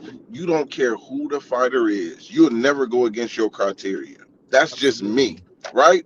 So when it comes to AB, there's a Marcus. You don't think she's ducking Caroline? I've never said a fighter duck somebody in another weight class. When Triple G and Andre Ward came with that, I can go all the way back to that. I still had the same criteria. How is Triple G avoiding Ward? Well, Ward was trying to call him out. He was at 168. That was supposed to be Triple G. When did he fight at 168? My point exactly. So you can talk just because you calling somebody out or say you want to make the fight, don't mean they're avoiding you if they ain't never fought in the weight class. When they entertain that weight class, that is a real duck. I'm gonna give you an example because I watched this sport. When Miguel Cotto fought Sergio Martinez at 160 in the catchweight, he did like 157 or something like that. They said, do you want to fight Triple G next? Cotto was that is a duck. You don't go and jump in that weight class and fight somebody and then avoid the smoke from the person who's in that weight class. That's a duck. Not nobody at 140. Paul Malignaggi calling you out at 154, and you ain't fighting them at 154. So that's a duck. Come on, man, make it make sense. Either you a fan, or we gonna really break this shit down. How can you be unbiased and just break it down? Now, when it comes back to AB, because I'm not running from that. When it comes to Alicia, what I criticize about her is her energy and the things she's saying about Caroline. She's making it like, oh, she ain't on my level. Girl, there ain't that many fighters in the women's division for you to say that. Again, she's a champion. She's got 2 belts. You're making it seem like you don't want the smoke when you come to that weight class. That's what I'm calling out. I'm not going to say she's ducking because she's not there yet. But what I will call out is her energy. I did the same thing with Montana. We are no longer cool. Why? Because of my criteria. I can't run from it. I can never do what Two-Tone is doing. You see what I'm saying? So when Montana did that with Richard Hitchens, I told Montana, I got the screenshots. Montana was riding me. Marcus Ohio, I love it. I was on his Instagrams before I even met you, Cam. He was, come on the Instagram live, Marcus, when he was signed with Matchroom, right? He started feeling a certain way when I made a post saying, ooh, Hitchens signed with my Matchroom, which I already knew. Shout out to Jamil out of YMS Sports. He did an interview with Hitchens, and he said, I'm about to get signed. I'm leaving Florida. I'm about to get signed with Matchroom. You know, Eddie made me some promises. I knew that one of the promises was Montana, who you've been going back and forth with on Twitter. Y'all been talking back and forth. You've been disrespecting Montana. The moment he signed, I said, this is going to be a good fight, Montana and Hitchens. Montana got mad at me, talking about, oh, you boasting him up. You don't like that fake stuff. Montana created a fake beef with me because he did not want to smoke with Hitchens. I don't respect that. Because all I put out there was, this is going to be a good fight with you and him, Montana. This is going to be a good fight. I'm riding with Montana. And I still would have picked Montana. But see, I go with my criteria. Your energy. This guy's in your same weight class. They put on the fight. This is how I told him. I told Montana, Eddie signed Hitchens because he's going to test his investment. You had a 3-fight deal. As soon as, this is how I knew I was right. I told Montana this. He's gonna set you to fight Hitchens. Oh no, he ain't gonna take me. You just been hating. You just be on some. I'm on bigger and better things. Montana was all over the place, bro. I'm telling this dude, I'm in this game, bro. I'm in the politics. I know this, Montana. Right. As soon as Montana fight in Cleveland, who's the co-main event, Cam? Hitchens. Hitchens is in your hometown on the co-main talking stuff in the press conference. But yet you trying to make me the villain. I'm trying to help you out. I'm trying to prepare you for the smoke before it even comes. Right? Yeah. I'm trying to give you the heads up. You seen it in 4K. I've seen it. So you can't get mad at me. Montana tried to use that. And this is why he never told nobody publicly he don't mess with me no more, because it would look stupid. It ain't no real beef. This is boxing, bro. Like, we ain't on no murder stuff in the street. This is boxing. You avoided Hitchens, and here's the thing. When he lost to Sparka, this is what really slam dunk for me, because it's confirmation. When he lost to Sparka in that controversy, threw him out the ring, whatever, they still tried to sign. They still tried to make the fight with him and Hitchens.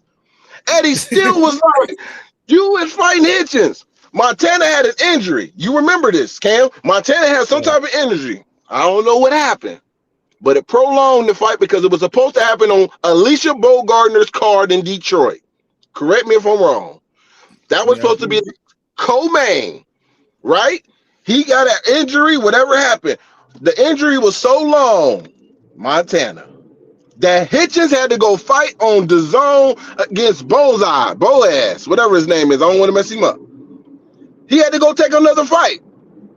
As soon as he signed to fight somebody else, Montana comes back out in the public. Oh, now you want to fight somebody else? Da, da, da, da, da, da. Nah, Montana, I'm not co-signing you. See, Two-Tone, shout out to Two-Tone, that's my guy. But Two-Tone would have took that and ran with it. Like, oh yeah, now you don't want to fight. Now you don't want to fight. Nah, Two-Tone, I can't do that because I can't do that. I don't move like that. See, people don't notice the screenshots and messages I had on Montana when it came to Hitchens. I'm arguing to Montana about Hitchens at 140. Man. You beat Burlachek. That was it, bro. You ain't had no real resume like that. And you talking about he ain't on your level? Man, beat this dude and let's go on to the next. But when you got that type of energy, bro, it makes me lose confidence in you. I can't go and pick you. So when it goes back to Alicia, because that's what this is all about, when it goes back to Alicia, she need a PR team telling her, no, you do not downplay that. That's going to be you uplift her. Floyd Mayweather, these boxers don't even watch these other boxers, bro. I told you I watch everything. Floyd always uplift his opponents, even when they wasn't even that good. Floyd tricked me into buying a pay-per-view when I knew better. Let me tell you how he sold it. He was like, I'm fighting Berto, but have you ever seen Berto in a boring match? Have anybody ever seen Berto in a boring match? I was like, oh shit. I ain't never seen Berto. Berto always going to war, but I ain't never seen Berto against Floyd. You see what I'm saying? Exactly. So I was looking like a fool because Floyd always lift his opponents up. He never downplay him. Yeah, he gonna trash talk in the press conference, but that's a hungry line. There's a hungry line. You know, he one of the best. He this and this. Floyd was fighting guys coming off big wins too. Floyd was fighting guys coming off big wins. But the point I'm bringing it up, you lift them up. That's what Alicia was supposed to be doing. Alicia is supposed to be like, Caroline, you a good fighter. It's gonna be fireworks, girl. Yes, when I get there. And the fight is coming. It's going to be fight. You don't downplay it and try to act like the person don't exist because now your energy is changing. Now I'm an Ohio over everybody. Marcus, who you picking out of Caroline and Alicia? Well, based on the energy, Caroline. Based on the energy, it's Caroline. Why? Because she won it. But see, I've been in this game long enough. I know just because somebody chasing the fight and want the smoke don't mean they going to win. Right? Absolutely. I know that too. I've been in the game long enough to know that too. Guillermo Rigondeaux was who? Chasing Loma. Was he not? Guillermo Rigondeaux was all on Loma. Oh, I want the smoke. I want the smoke. Oh, you going up another weight class? I still want the smoke. The energy didn't transition into the ring. It was Guillermo Rigondeaux sitting on the stool. It's quiet. Quit. Right? Just because he was chasing don't mean he wanted to fight. J-Rock, Jamal Charlo, right? I'm the mandatory. You're going to have to fight me. J-Rock was calling them out. Oh, yeah, J-Rock wants to smoke. How did that transition into the ring? So I can look at it from both sides. Just because somebody running to the smoke don't mean they're going to win either. So we can praise the ones that's running to the smoke, but can it transition into the ring? Right? I'm just telling y'all what I know, not what I think. So when it come back to the Caroline and Alicia, I like Caroline. I love, she's a dog. I know why Alicia lost her first fight. Alicia lost her first fight to a girl, what's her name, Christina. I don't want to mess her name up, but she's from Greece. She's a brawler. Alicia is more pop shot, box, accurate. That's that Midwest type of style. We get exposed when we fight a lot of volume punchers, bro. A lot of people that mixes up because we want to be more accurate than throwing combinations and exchanging and moving out the way. We want to be so accurate at times. Adrian Broner, Mark Too Sharp. I can give you a lot of Ohio guys who lost to Mexicans or certain styles because that was our kryptonite when it comes to certain things. But you got to be able to mix it up.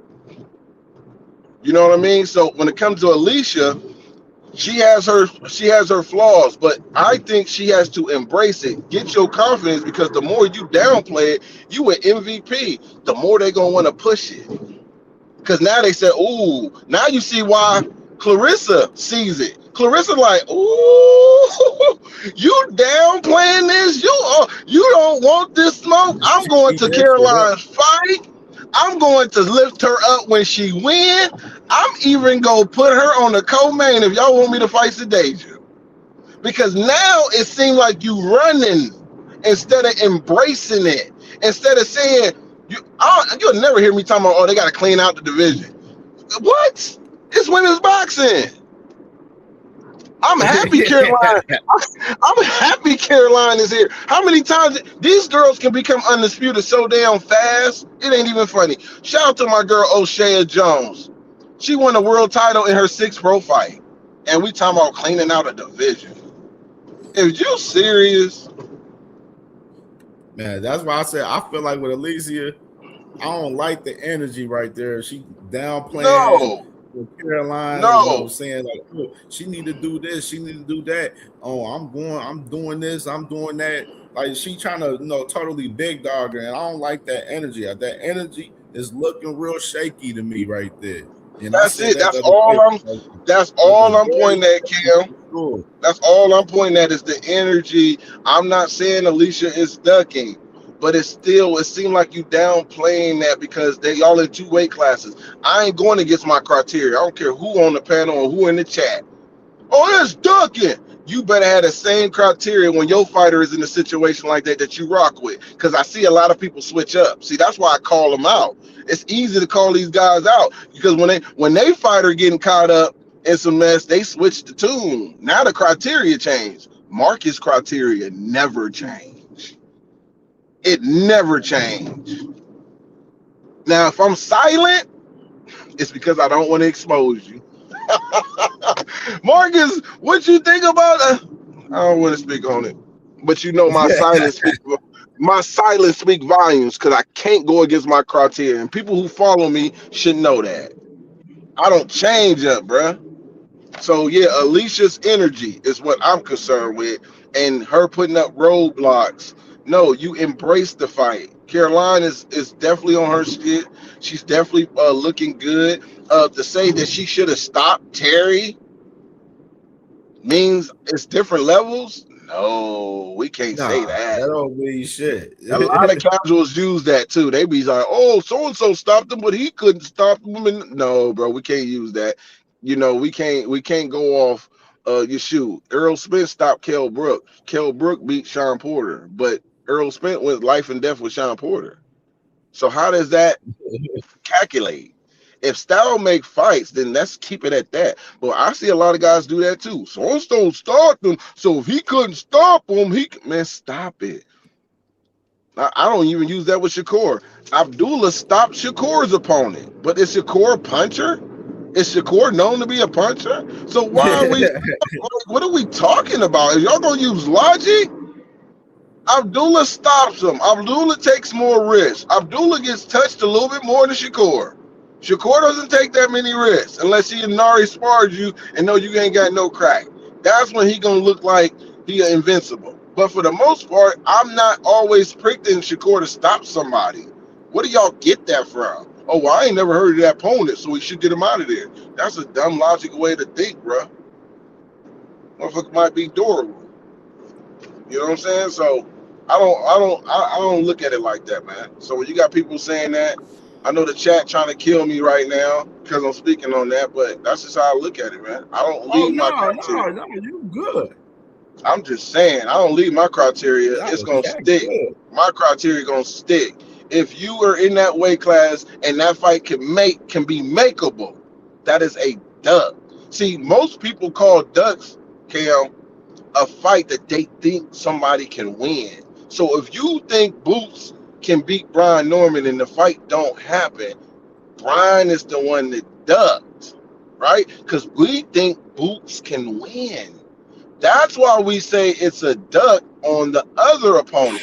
But boxing works if you avoid a guy. I don't care if Paulie called out Boots and Boots didn't fight him. It's considered a duck.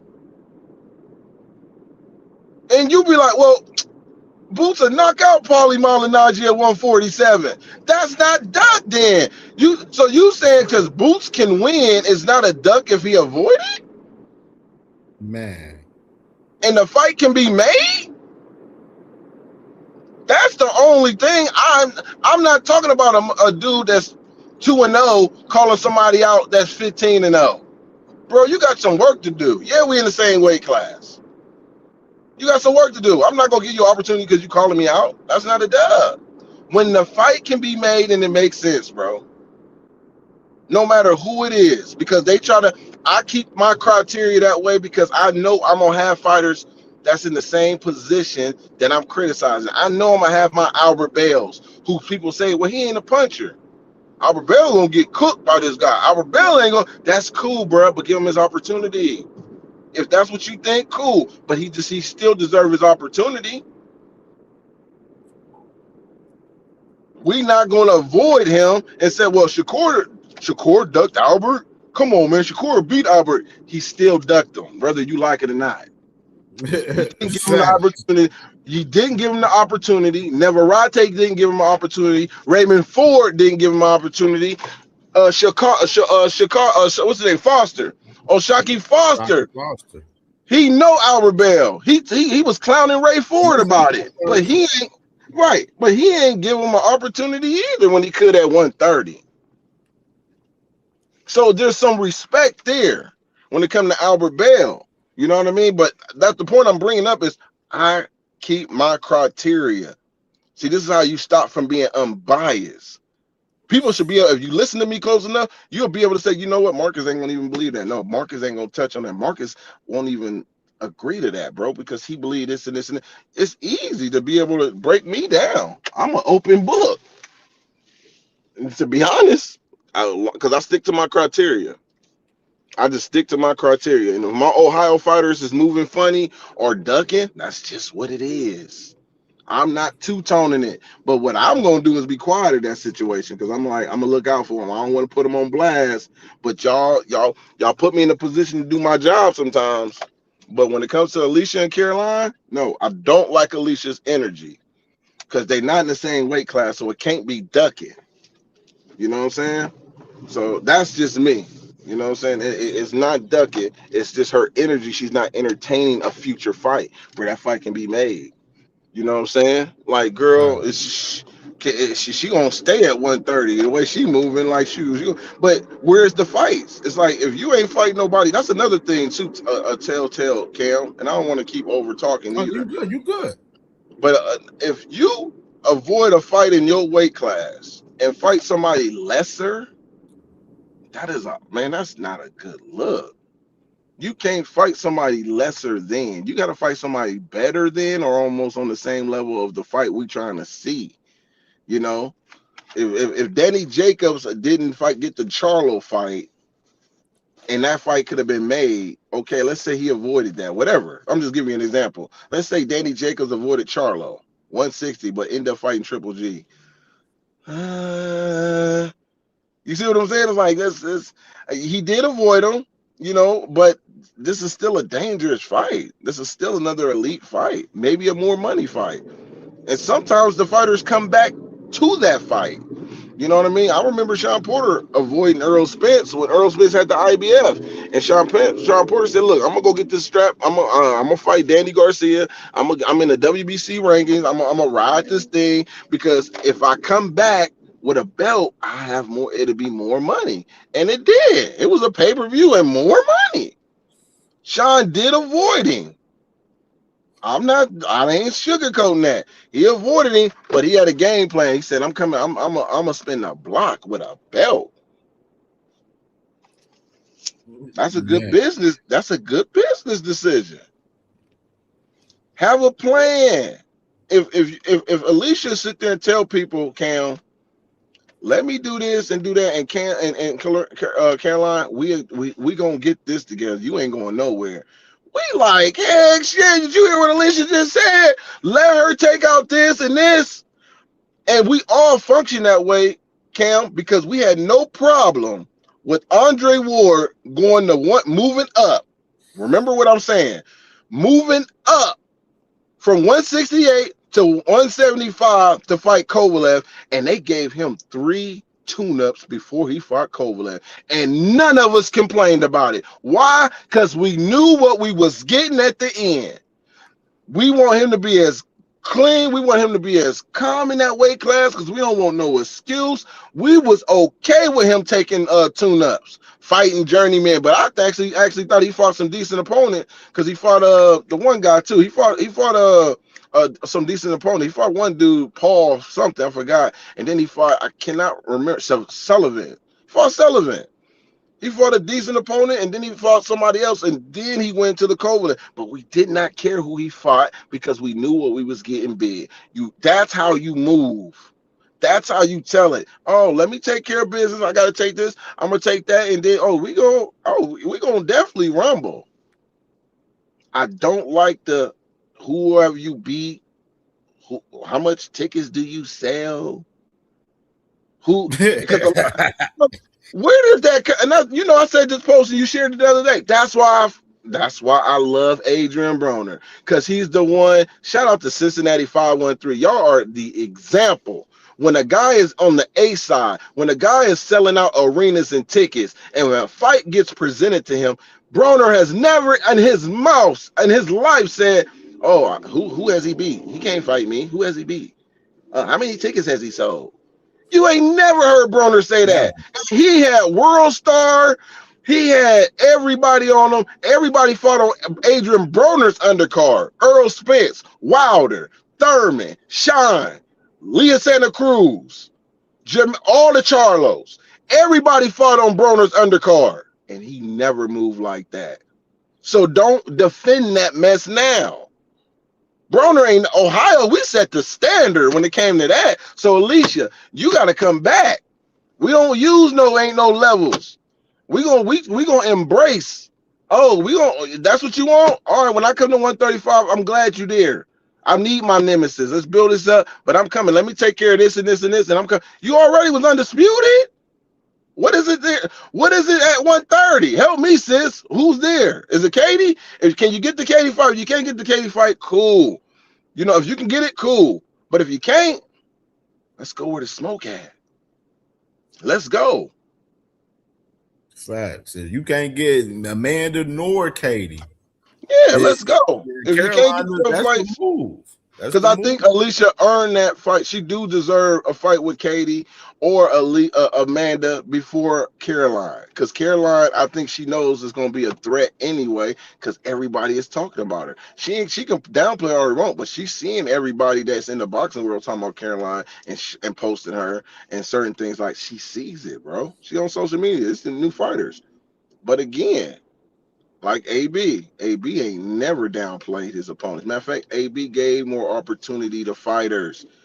Adrian Granados didn't deserve to be in the ring with no Broner, but he did it. And Adrian Granados started fighting multiple guys. He got the Robert Easter fight, the Sean Porter fight. He started eating because of Broner. Broner was about to give my boy Michael Williams a title. A big opportunity. Michael Williams 18-1. I think Broner was going to be the favorite to beat him, but he was going to give that kid an opportunity to share the ring with him on Don King's promotion. That's how Broner moved, bro. That's why I mess with Broner. Can't nobody tell me about AB. AB ain't never used those type of tactics to try to downplay a fight. Matter of fact, we criticized Broner because he wasn't politicking. Dang, bro, why you got to go up and fight Marcos, man? You can fight a little Johnny Gonzalez here and fight at home, and you selling out. You don't have to go take these risks. Nah, bro. Broner wouldn't took the risk. Broner was a true fighter and I actually.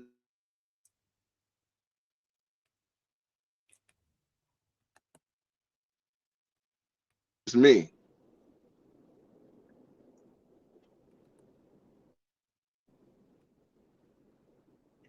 I gotta have my phone on do not disturb. Man, that's a fact, bro. AV was definitely putting on, bro, big time, man, for sure, man.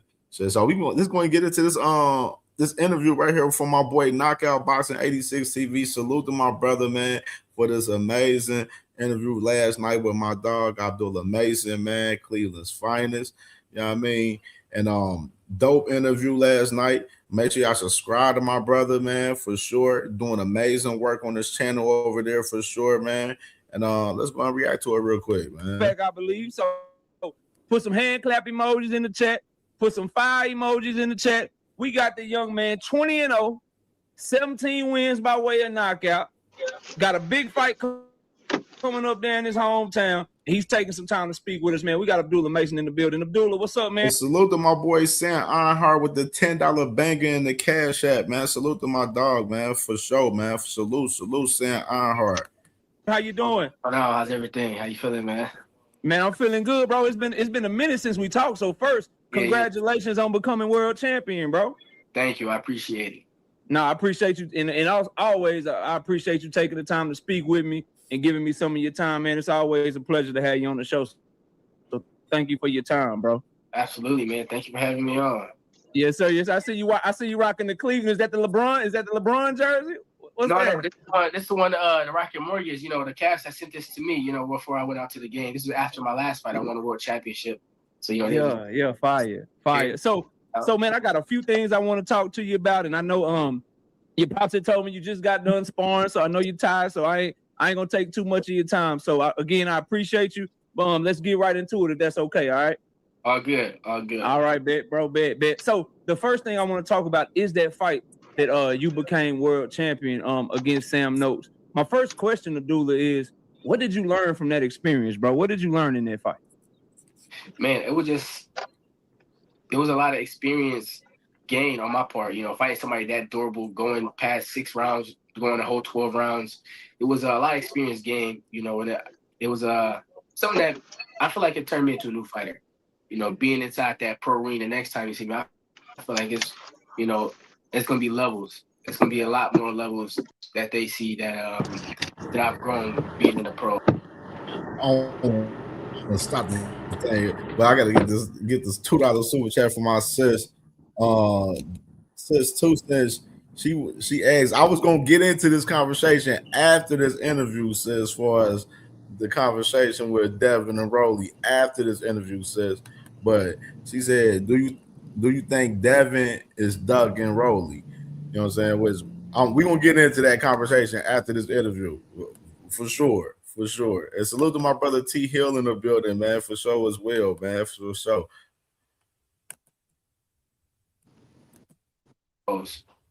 Okay. And then when I was watching the fight, I went back and watched it because for me it was top 3 fight of the year.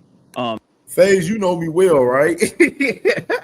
That was a very, very entertaining fight. But when I went back and watched it, there's always this thing with, bro, was it Abdullah just wanted to fight that night, or did Sam Noakes force him to fight that way and fight on the inside? Because I remember listening to your corner and they was like, yo, you can box more, you can use your range more, but you was just high guard to high guard.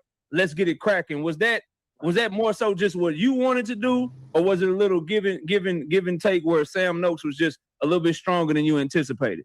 Well, we knew he was going to be coming all night, whatever I did. You know, he's going to be coming. You know, if I was boxing, he's going to push the foot on the gas even more and try to go even crazier. So I knew that whatever I had to do, I was going to come out with that win. And I also knew that, you know, if I fought him like that, he wouldn't expect it coming like that, and he wouldn't be able to win that night if I even tried to fight his fight. So I knew that, you know, fighting that fight right there, you know, I could come out on top and get the win like that.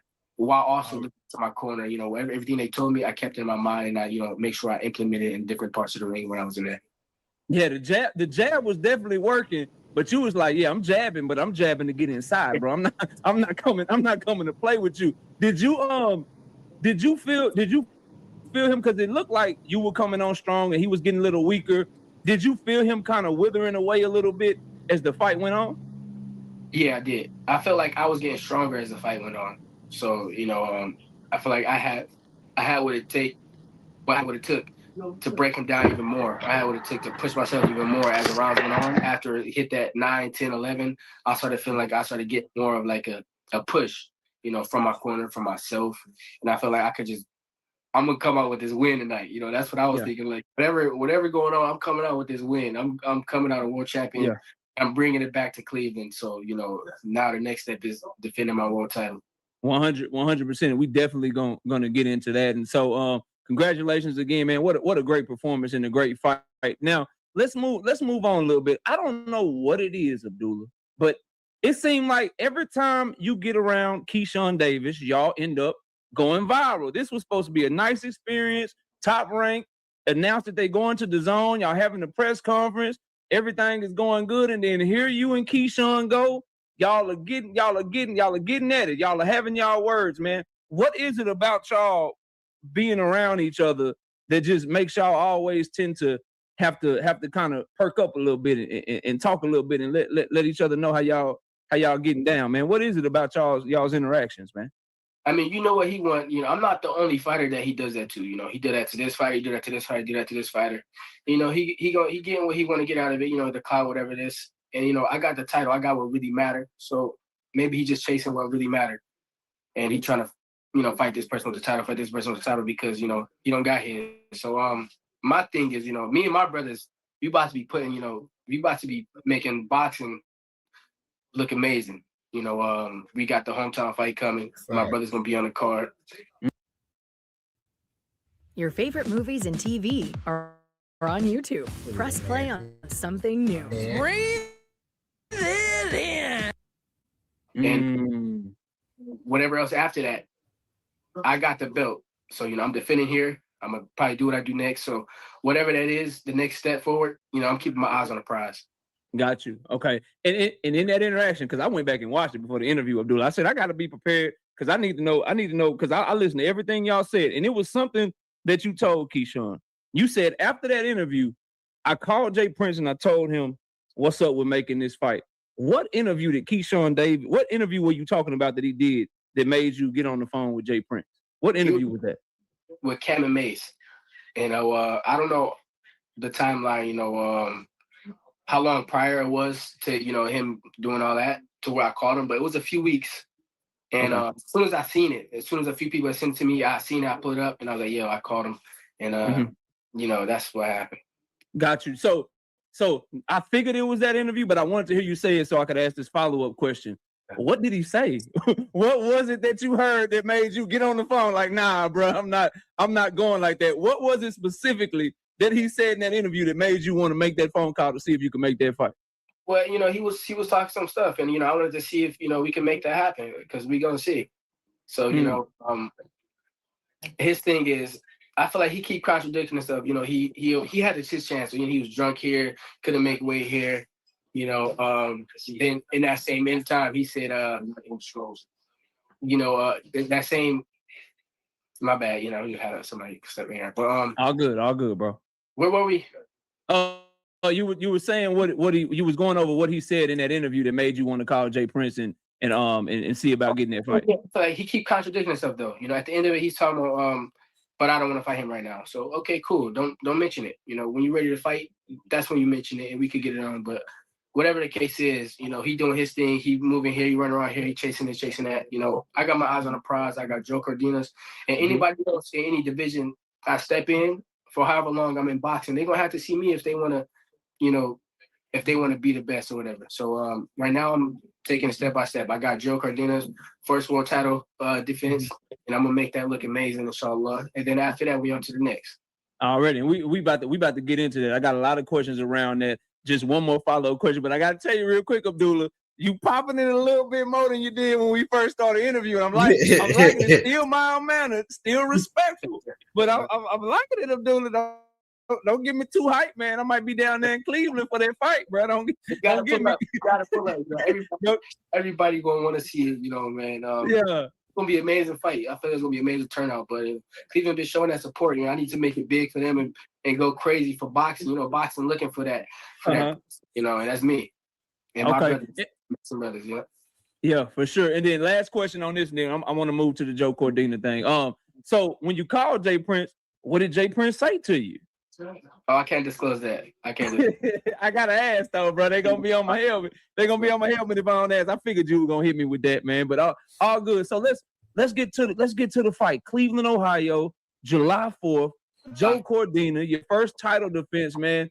I'm curious to know, because you see a lot of fighters, Abdullah, where they get the hometown fight, you got a little bit more responsibilities, people asking for tickets, you know, friends that's your best friend that you didn't even really know before, but now they're your best friend trying to pull up. So what are some things that you're doing to make sure that you keep the main thing, and stay focused with your first hometown fight headlining there in Cleveland, Ohio? How do you juggle all of that, I guess? It's what you said, and it's something my dad been saying, you know, ever since I was a youngin' coming up. Keep the main thing the main thing. So, you know, I'm focusing on getting that win. I'm focusing on going crazy. I'm focusing on, you know, everything I gotta do to make it the best performance. And by keeping the main thing, staying in the gym. You know, my brother's in the gym with me, my father coaching me. You know, anything that comes my way, you know, that's what I got the blockers for. That's what I got. And my father, he's like my personal manager. That's what I got Jay Prince for. You know, that's what that's for. You know, these roadblocks, so I can make sure I'm focused. And, you know, it's always gonna be the job at the end of the day. Okay. Now it's a lot of diehard boxing fans in here, but let's pretend that we got nothing but casual fans, and you're trying to tell them about Joe Cordina. What is it that is going to make people want to? He's a former world champion. He fought at 130. He's coming up to become 2-time world champion, and you know he's like a vet in the game, and he's like another version of Sam Noakes. Not the same exact style, but he's from the UK. He's a real tough fighter. You know, he got some skills, and you know his stature. You know, he's a little bit longer. He's a little taller, so he's my height. So it's going to be a good fight. I feel like it's going to be a great fight to watch. You know, just for two great fighters. You know, putting their skills on the line. You know, seeing who come out on top. But he's definitely one of those tough fighters, just like Sam Noakes was. Understood. Yeah. I remember Joe Cordina became world champion, knocking out that Japanese dude. He's also a former Olympian, I believe. Now he did take a loss to Kakase, but he got another win. But you know what my expectation is: appetite for smoke all the way. That's what I anticipate. That's what I'm on. Let me ask you this. So some big news broke about Dazn and their deal that you guys just got with TNT, and TNT is going to be now broadcasting your fight July 4th. So not only just a streaming app, you're bringing boxing back to cable TV, back to, you know, HBO, Showtime. You're going to be on regular television, free for anybody with basic cable to watch you fight on July the 4th. What does that mean to you that you've been picked? All the great prospects and champions at Top Rank, all of the network promoters that are fighting under Dazn, for Dazn and Top Rank to come together and say, for our deal with TNT, we want the Abdullah Mason card to be the one that we broadcast on TNT. How does that make you feel, man? What do you think of all of that? It makes me feel like I've been staying focused and doing my job. It makes me feel like Abdullah Mason is making boxing great again. And I'm representing boxing the way that anybody else coming up, me and my brothers, will be somebody that they look at like, you know, I want to be a fighter like this fighter because he's on top of his game here, inside the ring, outside the ring. And that's what I want to keep doing, you know, just being on top of my game inside the ring, making sure I'm sharp. And I'm going to keep being that guy that they want to put on these cards and, you know, open up the TVs. The TVs TV deals with. Nice, bro. That's big time stuff right there. Now, you mentioned earlier during our conversation that that your brothers are gonna be on the card with you. And so I'm just curious to know, man, if you could just real quick, which brothers, is it gonna be all of them? Is it a couple of them? Like, talk to me about the family thing, man. Who all gonna be on the card? Who all y'all bringing out, man? That's still under wraps, so I can't disclose too much of that, but trying our best to, to just have them on there, have 1, 2, 3, 4 of them on there. I got 4 of them that's also professional. So we working on it right now. Already. That's good stuff, man. What about 135? Because I'm not gonna lie to you now. I be watching, you be at the weigh-in, I'll be like, dang, Abdullah looking, bro, he looking big, he look like he busting out the seams a little bit. How comfortable are you at 135, man? How many more fights you think you might have a chance to try to unify? You looking at 140 this year? You think you're gonna be at 135 the whole 2026? How you feeling at the weight right now? We're gonna see, this next fight. But I would say my last fight, I felt amazing. I felt amazing as far as, that cut, going over to the Saudis, just staying focused and still feeling amazing coming out in 12 rounds. So I'm just taking it fight by fight. We're gonna see. I'm definitely feeling strong. Already. And I kind of assumed something that I wanted to get clarification from you on, because I know that you had a deal to be the ambassador for Riyadh season. And so is this, and I know you were on a ring card the last time out when you fought Sam Noakes. Is this going to be a top rank card? Is it a ring card? Who's putting on this card in Cleveland, Ohio for you? Top rank in the zone. Okay, top rank in the zone. That's big time, man. So I know we said we only had about 15 minutes, so we'll get into that. So I want to end with this and ask you this, man. For the people that are looking on July 4th to decide whether or not they're gonna purchase this fight or get the DAZN application or check out TNT Sports, what's your message to anybody on what they can expect and why they should tune in to watch Abdullah Mason Appetite for Smoke on Saturday, July the 4th, man? I feel like one thing I can say to anybody watching, anybody, planning to come out to the fight, any good memory you got with boxing, Abdullah Mason brothers making boxing great again. So I feel like it's gonna be a great turnout. It's gonna be a core memory for anybody else. What up? For anybody else. else. How you doing, bro? Salute to all y'all, man. What's up, fellas? Man, chilling. Good to see y'all, man. Y'all boys staying in the gym working hard. I see. What up? Got the whole gang over there, man. Yeah, sir. We got to stop it. Yeah, man. Everything going good over here. I would love to speak with y'all too, man. Whenever y'all up for it, man, I'll get in touch with Pops and we'll set something up for sure. But July 4th, man, we gonna make it exciting, man. This is the first time I'm in Cleveland. It's the hometown fight. It's gonna be huge. So anybody that like boxing, anybody that watch it, or the people you talk boxing with, all y'all got to be there too. Not just the fans. That never got to interact with you. Look, you got to come there. Anybody else got to come there. Anybody anybody watching. I'm coming, Abdullah, but I'm gonna need. We gonna have to sit down. You gonna have to kick it with me for a minute now. Don't get my hopes up now. We gonna have to kick it now. For sure. But look, salute to the Mason family, man. Abdullah, salute to you. I appreciate your time. I know you got to go, man. But enjoy the rest of your night. Obviously, I'll be covering the fight, and I'm wishing you all the best. And continue being great, bro. You enjoy to watch, and you carry yourself the right way. And we looking forward to see the progression of your career, man, as well as your brothers as well, man. Thank you so much for your time, bro. Yeah. So making it fun, man. July 4th is gonna be, the kickoff to a lot of greatness, inshallah, in our career. So like they say, we're kicking off the TNT deal on TV, and that's big. That's huge. So, we just doing it the right way, staying focused. So we appreciate y'all for tuning in. Yes, sir, man. Keep doing y'all thing, man. We'll talk to you soon, okay? All right. All right, bro. Peace out, y'all. Yeah. You hear me? Great interview from my brother Knockout Boxing 86 TV with Abdullah Mason, man. Salute to my brother, man. Make sure y'all subscribe to my brother if y'all not subscribed, man, for sure, man. And what's your thoughts about the interview, brother? I want to get your thoughts on it. Yeah, can you hear me? Yeah, I can hear you good. Okay, because I meant to put on Do Not Disturb because people will call me, and what happens is the voice goes out and I have to come back in. Yeah. I already know, especially with StreamYard, how this shit be on StreamYard. Yeah. I already know. But no, it was a good interview, man. It was definitely a good interview. And yeah, man, that's Ohio is in a good position, man, with the Masons. Good Mason Abdullah and his brothers always been good representatives, man. When they stay together. Most black families, man, I got a brother, me personally. I ain't gonna even put on everybody else. I got a brother I ain't talked to in 6 years. 6 years, bro. We have our differences and we was never really close anyway. But so that when I look at the Masons, it symbolized, man, close to togetherness. Every time you seen Abdullah, you seen him with his brothers and his dad, man. And over the years, I'm following them since Abdullah was like 11, man, 11, 12. And seeing all of them, they come from the original gym DNA, and that's what the goal was supposed to be. Me going down into Saudi and having that T-shirt, and uniting with them when that, but that didn't happen. But that was the goal, man, because that was the original gym they come from, and we still get that moment.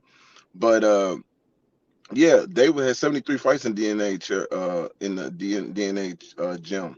but they always been together, man. And even when you do interviews with them, they like you just see how they all popped up. That's why earlier when I was talking about it was hard to manipulate Abdullah to try to be a friend like Shakur was trying to do because he had his brothers. He didn't need that. See, that shields Absolutely. everything. That shields him. Like, what are you doing, bro? Why are you calling me chalking up? I'm talking to my brothers right now. What you want? Man. what you want? I'm talking to my brothers right now, bro. I don't need no friends. I got my brothers. And he's gonna I found a part on what that he mentioned about him calling, like him actually hitting up Jay Prince, with KO asking him about hitting up Jay Prince about the Keyshawn fight. I found that real fascinating too, right there. Again, man. but that's again that confirmation of what I said. Yeah, because Jay Prince downplayed. If you even look at the video when Keyshawn called Jay Prince in front of Abdullah, I can guarantee you Jay Prince saying, man, if you don't stop that, that ain't happening no time soon. Man, you better chill out. And Keyshawn was like, all right. Exactly. That was exactly what was being said. Exactly. I read Jay Prince's book. Like, I know how Jay Prince move and how he go accordingly and how he move about certain fighters and when to take fights. I read his book, bro. So I know, when Floyd Mayweather and Diego Corrales fight came about, Floyd didn't want to fight Diego. He didn't think he was ready for him at that time. And Jay Prince told him, man, he going through a divorce. He started talking about the mental side of Diego Corrales and some of the advantages Floyd had. He convinced Floyd that he was better than Diego. And that's why that fight got made, because Floyd wasn't even trying to fight Diego. And people don't even know that. You see what I'm saying? But that goes to just studying guys, man, reading their books and then learning the characteristics of them. That's why I can tell you, Keyshawn and Abdullah, Keyshawn was smart to sign with Jay Prince while Abdullah there, because he know, and you know who probably told him to sign? We're gonna go right back to him. You already know, Cam, because you catching on, brother. You know who told him to go to Jay Prince? Mr. Shakur Stevenson. Mr. Shakur Stevenson. Keeping him under his armpit. Under his umbrella. Under his arm. I've been telling them. Yep. That's who told him to go sign with Jay Prince. He can't make the decisions on his own. Yeah, he's still a little bro. He's still learning this thing, man. You see what I'm saying? That was the dumbest move for Keyshawn. 100%. It was. Like, why would you like you put dog, you got the whole charismatic being over Shakur, and you don't want to be over this. You want to be under him, and that really, bro. That's crazy. It's a protection plan. I agree. It's like a protection plan in a way, because I'm like, he don't really. Here's another thing too. A lot of people don't want to say, but it's the truth. Because in the Andre Ward said this in his book. He sued Jay Prince, and they ended up dropping it. But he sued Jay Prince. Jay Prince is gonna get a point. Jay Prince don't cut his percentage, bro. So he takes a lot of the money, the bigger your pie. So that's why they wanted to support with the guarantee money. Yeah. So Ward ended up having a fallout with Jay Prince. They eventually made it, became cool. But why do you think Floyd left Jay Prince? See, I know their flaws and the good things they do. So I don't just talk on one side, bro. I can look at both sides. But I know eventually you're going to start bumping heads with Jay Prince. So when Keyshawn did that, I'm like, Keyshawn, you don't even have to go under. You making a middleman when you don't have to make a middleman. Like, you don't need, I just don't understand that. And maybe Top Rank got something going on where any black fighter that signs with them got to go through Jay Prince that's talented. I don't know. That's something I need to dig deeper on, because Keyshawn could have just been with Top Rank instead of Jay Prince.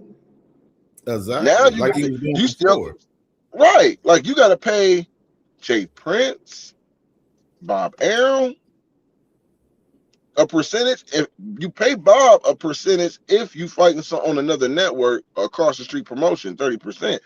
Then you got Jay Prince, big percentage. I think a shoe in the book, I think it was like 33.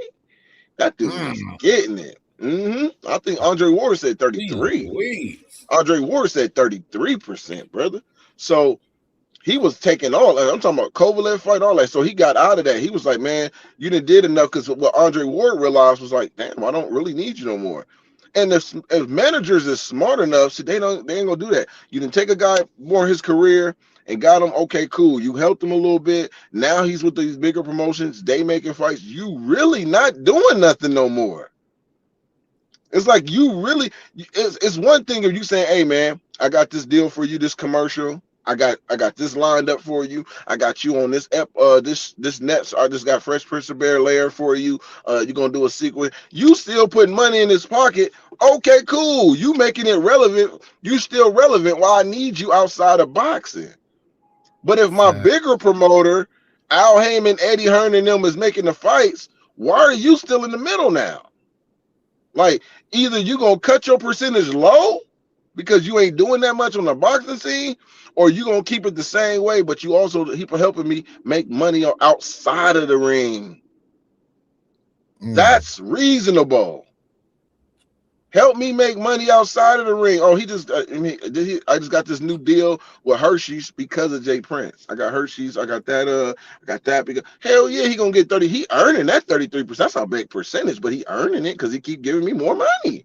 He keep putting me in position to get more money because he's getting more money. But if you only sitting on that manager position and you ain't doing nothing, we gonna have a fallout. It's gonna look like you gonna have my fighter get frozen out eventually because you want more money.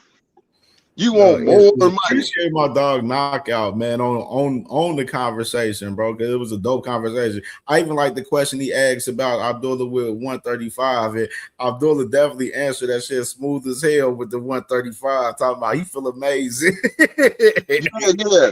Back to that too, because I was getting carried away and getting away from that. But yeah, he does. He has been. I've been seeing Abdullah last couple fights, bro, where he's half naked on that mug, or naked with a towel. I've been seeing that, but he's been consistent. But see, here's the thing about Abdullah. Why I think is he takes care of his body. He's strong in his faith. His brothers and all they know is boxing, bro.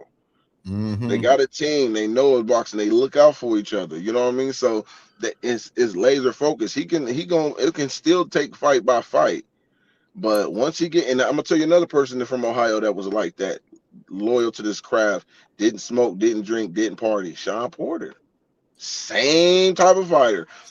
Strict on him, but he became a 2-time champion. And when he started almost getting close to that 47, when it was time for him to leave, shoot, he had to cut his hair. You remember that? I'm like, ooh, he had to cut his hair. He was naked on the scale and everything. Then he like cut his hair, bro. Dang. Just to defend the title against Ugas. Nasty words. Yeah, so back to what KO was saying, he asked some good questions with Abdullah. And like I said, they is strong time strict. And I believe, like I said, KO good with his dad too. Because Ryan, what I'm saying, he definitely he don't have Abdullah on a whole bunch of platforms like that either. Absolutely. But I know Mill City, I can tell you that he messed it up big time. Mill City was connected, but he messed it up. He definitely dropped the ball. With that Kid Austin and then Auntie Schofield bullshit. Yeah, he messed it up. With that bullshit. He definitely messed it up. Absolutely, bro. He messed it up big time. I was like, this dude here, bro. Yeah, man. And I want to talk about this too, man, because this is big time. Like, of course, July 4th, Abdullah Mason, Joe Cordina in Cleveland, starting off the new deal with TNT Sports in the zone, which I wanted to kind of like break down in depth for people because I know we broke the news a little bit on the show yesterday when I was live yesterday afternoon. And let me go and take the banner down real quick. And Warner Brothers Discovery has struck a deal with the zone to distribute a monthly boxing series on TNT Sports exclusively in the United States. It was announced Thursday. The fight will debut on July 4th in an event that is supposed to be headlined by WBO lightweight champion Abdullah Mason's first title defense against Joe Cordina at the Rocket Arena in Cleveland. And it also says the show will broadcast on TNT and the Zone platforms. Select event stage by Top Rank, Golden Boy, Matchroom, and Queensberry will follow thereafter monthly. And also as well said the partnership will also co-feature co-produce studio programming, additional live and shoulder programming, including press conferences and weigh-ins, will be presented by True TV. TNT will also tap into other WBD-owned entities, Bleacher Report, and House of Highlights to deliver additional content and original programming. So you got Abdullah Mason being the first person to start this off with the TNT deal with the Zone, where the fights is going to be on True TV and TNT Sports on cable networks. So this is amazing, man. Great news right here, man, and definitely for Abdullah to spark it off, definitely lit as fuck for sure, man. So what you think about this? It just goes back to me always saying again why Ohio runs boxing. People can laugh at me all they want, bro. I've been in this game for a long time. I've been quoting that for the longest. It goes beyond just boxers. We always set the tone. We always change the narrative, and we always are the ones making history first, and everybody else follow after us. It just don't. That's what it's been. A lot of people ain't got to rock with Jake Paul, but but that was his lick. Netflix was his lick first. Whether you like it or not, Netflix was his lick first, right? He came in, whether you like him or not, he the one brought interest and showed you that you can push these women, and they rise to the occasion and made it entertaining fights. No promoter gave these women chances. They give them fights here and there, but they was never pushing for that, brother. They was never pushing for that. It took somebody from Ohio to do it. It took somebody from Ohio to give these fighters the biggest paydays of their career. Don King started it out of Cleveland. Al Heyman came and did it in Cleveland too. Like we write the checks, whether you like it or not. Yeah. Everybody was like, "Oh, the Charlo, hey, Earl champion, the Charlo undisputed. They Texas." I'm like, "Yeah, but they got to go through Al first before who they fight, brother. They got to go through Ohio. Don King, you got to go through Ohio before you get the fight. You know what I'm saying?" So that was my whole thing over the years, man. I'm glad for the Masons and to do this, man, on television, cable network. That is very, very huge. It's opening up doors, and it's no better than go through Cleveland and Ohio, bro. You have to go through us. And Top Rank, shout out to them, because they even tried to do what I've been promoting for the longest. And when Jared came to Toledo, they was talking about Ohio fighters. They was promoting that whole card as a great Ohio fighters, the best here. They was pushing that. And we've never seen that before when it came to just on a boxing card. They never was talking about a state in general. And they don't want to give my flowers, but I know I played a big influence on that. I played a very, very big influence on that, because I've always been consistent in pushing it. I'm gonna be able to tap in. People say I'm not cocky, but I know y'all gonna see my brand, because Abdullah gonna share it, Jared gonna share it, Broner gonna share it, Albert gonna share it. You gonna see me regardless. Facts. Bro, hey, you remember when we talked? You remember when we talked about this first title? Because me and you, we talked about this before he got the title against Sam Lowe, where like it doubles back full circle like that. I mean, as far as him having this title defense, this first title defense in Cleveland, and now that it comes full circle, we talked about it as far as like where it should be at, whether it's Cleveland State or Cavaliers Arena. I know at the time we both were saying Cleveland State would probably be more appropriate, where he can pack that bitch out and do his thing like that. But now that the brand is growing a lot more bigger, you know what I'm saying? Now it's at Cavs Arena. What you think about that? Yeah. I think it's you know what? You got to take risks, and I think he can do a good. He's like, don't play it too safe. It's like I would have definitely still did Cleveland State first. But if they think Abdullah is touching elbows, like say with the Cavaliers Arena, and then you got the Cleveland Browns even showing them love, He's Facts. really a Cleveland kid. But I think more the thing I want to see more, I want to see him pack the house a bit where he don't have to be a Adrian Broner or Montana. The stereotype that most of us the black fighters go through, where they gotta have jewelry, they gotta be flamboyant, they gotta have a whole bunch of women. Nah, Right. bruh. Why can't we get our own version of Russell Wilson in boxing? You know what I'm saying? Why we can't get the Right. nice image? You know, we had Sean Porter, but Sean didn't embrace Ohio like the Cleveland like Abdullah. You know what I mean? He went to Vegas, Absolutely. but he never came back to fight at home when he won the world title. Even though he's from Akron, born in Akron, he still was claiming Cleveland. So he didn't even have a real city to really, that he was really fighting out of. I'm like, damn, you gonna come back to Cleveland, cool, but Akron if he would have embraced Akron, they would have had a street named after Sean Porter, a movie after Sean Porter, but he chose Cleveland, and he wasn't there fighting. No home fights. Everything was Vegas, California when he won the title. Mickey Bay, same thing. He is a real Cleveland fighter, but he fought in Vegas. You know what I'm saying? He didn't fight at home, and I think that was more on Floyd not pushing that to have Mickey fight back at home, man. They give him a home shirt, but Mickey was definitely Cleveland. You know what I mean? But again, Facts. it's definitely huge for Abdullah and his brothers to fight on this. And as a world champion, bro, man, I get chills thinking about it, bro, because it's like, Man, dog. man, I get chills I thinking can't about wait for July 4th. I said I'm already trying to make plans to be up there, bro, for it. that. Yeah, Man, I man, can't wait, bro. that's That gonna be week dope, gonna be man. It's definitely. crazy, bro. I think the whole state is excited of like just kind of getting a buzz about it a little bit so far. I think it ain't settled in on everybody that is like he's actually defending his title for the first time. Yeah, And man, it's I gonna be don't think it's lit. settled in on the state 100%, but the people that I'm been engaging with from around the state, they all excited about it, and I think it's a lot of great energy into where I think he gonna have a great turnout in this fight for real. I think the whole state of Ohio gonna pack that bitch out for some reason, and along with the Midwest, Indiana, Michigan. You know what I'm saying? Illinois, I think they got a lot of support from for the Mason brothers as well, where you're gonna see a lot of people from the Midwest, come through and show support in this event for real, especially it's July 4th too.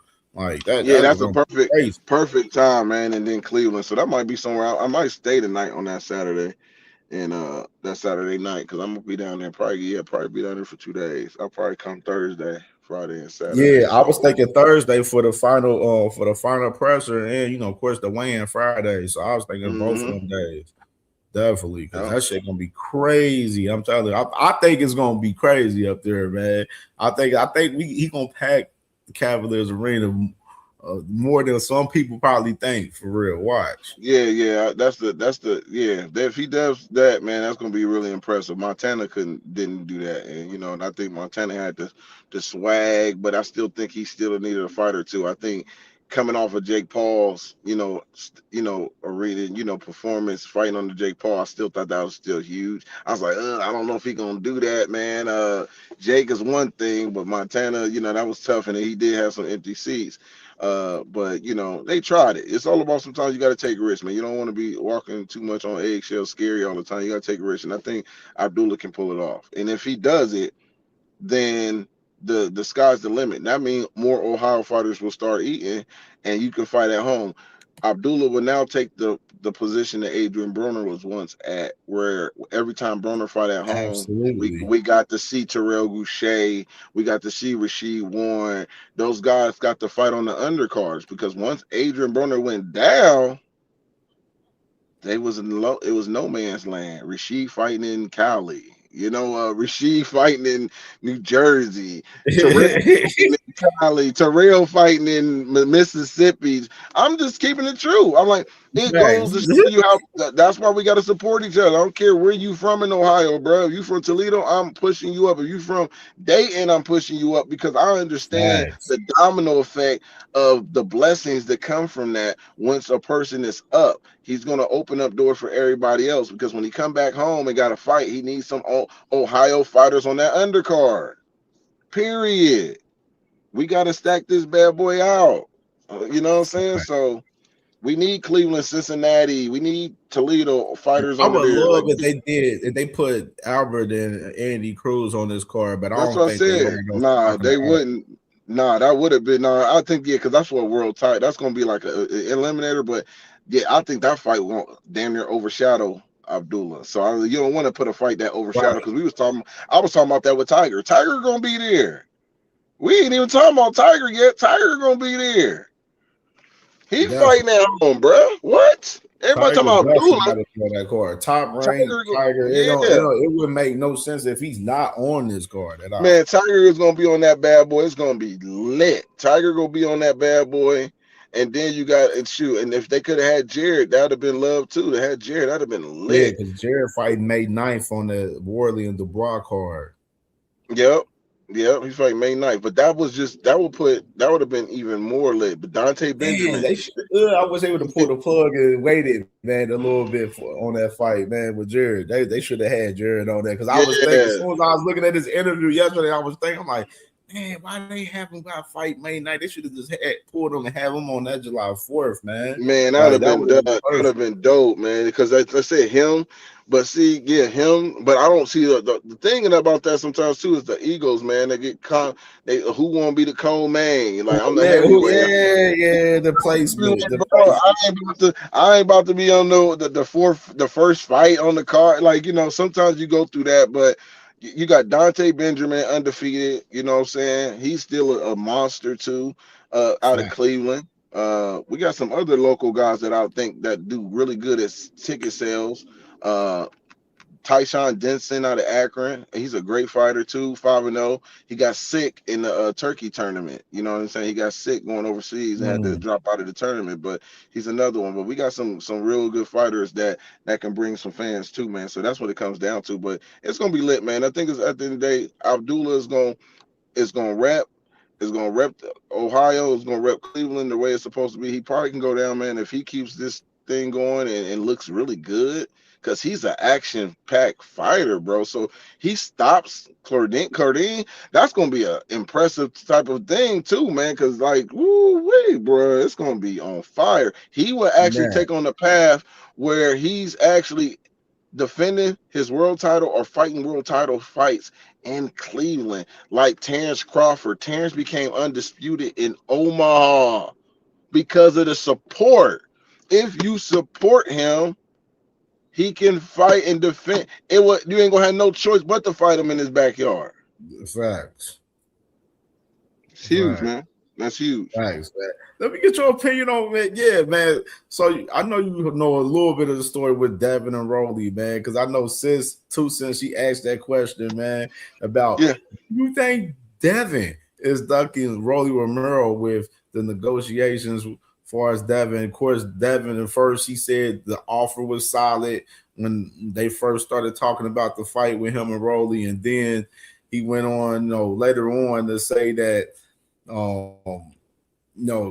offer basically saying that he wasn't getting no guarantee, and all of this good shit, man, all this crazy shit, pretty much. Basically, he was saying that PBC was trying to do bad business, pretty much, and not giving him a guarantee, pretty much. You know what? That could be the case. I'm gonna say this. That could be the case because 1 minute he did say it was a good deal, and then he switched up, or maybe he's seen more of the paperwork or started to get deeper into it. He did what probably Terrence Crawford did, that we criticized Terrence Crawford for. Like, hey, man, just fight, bro.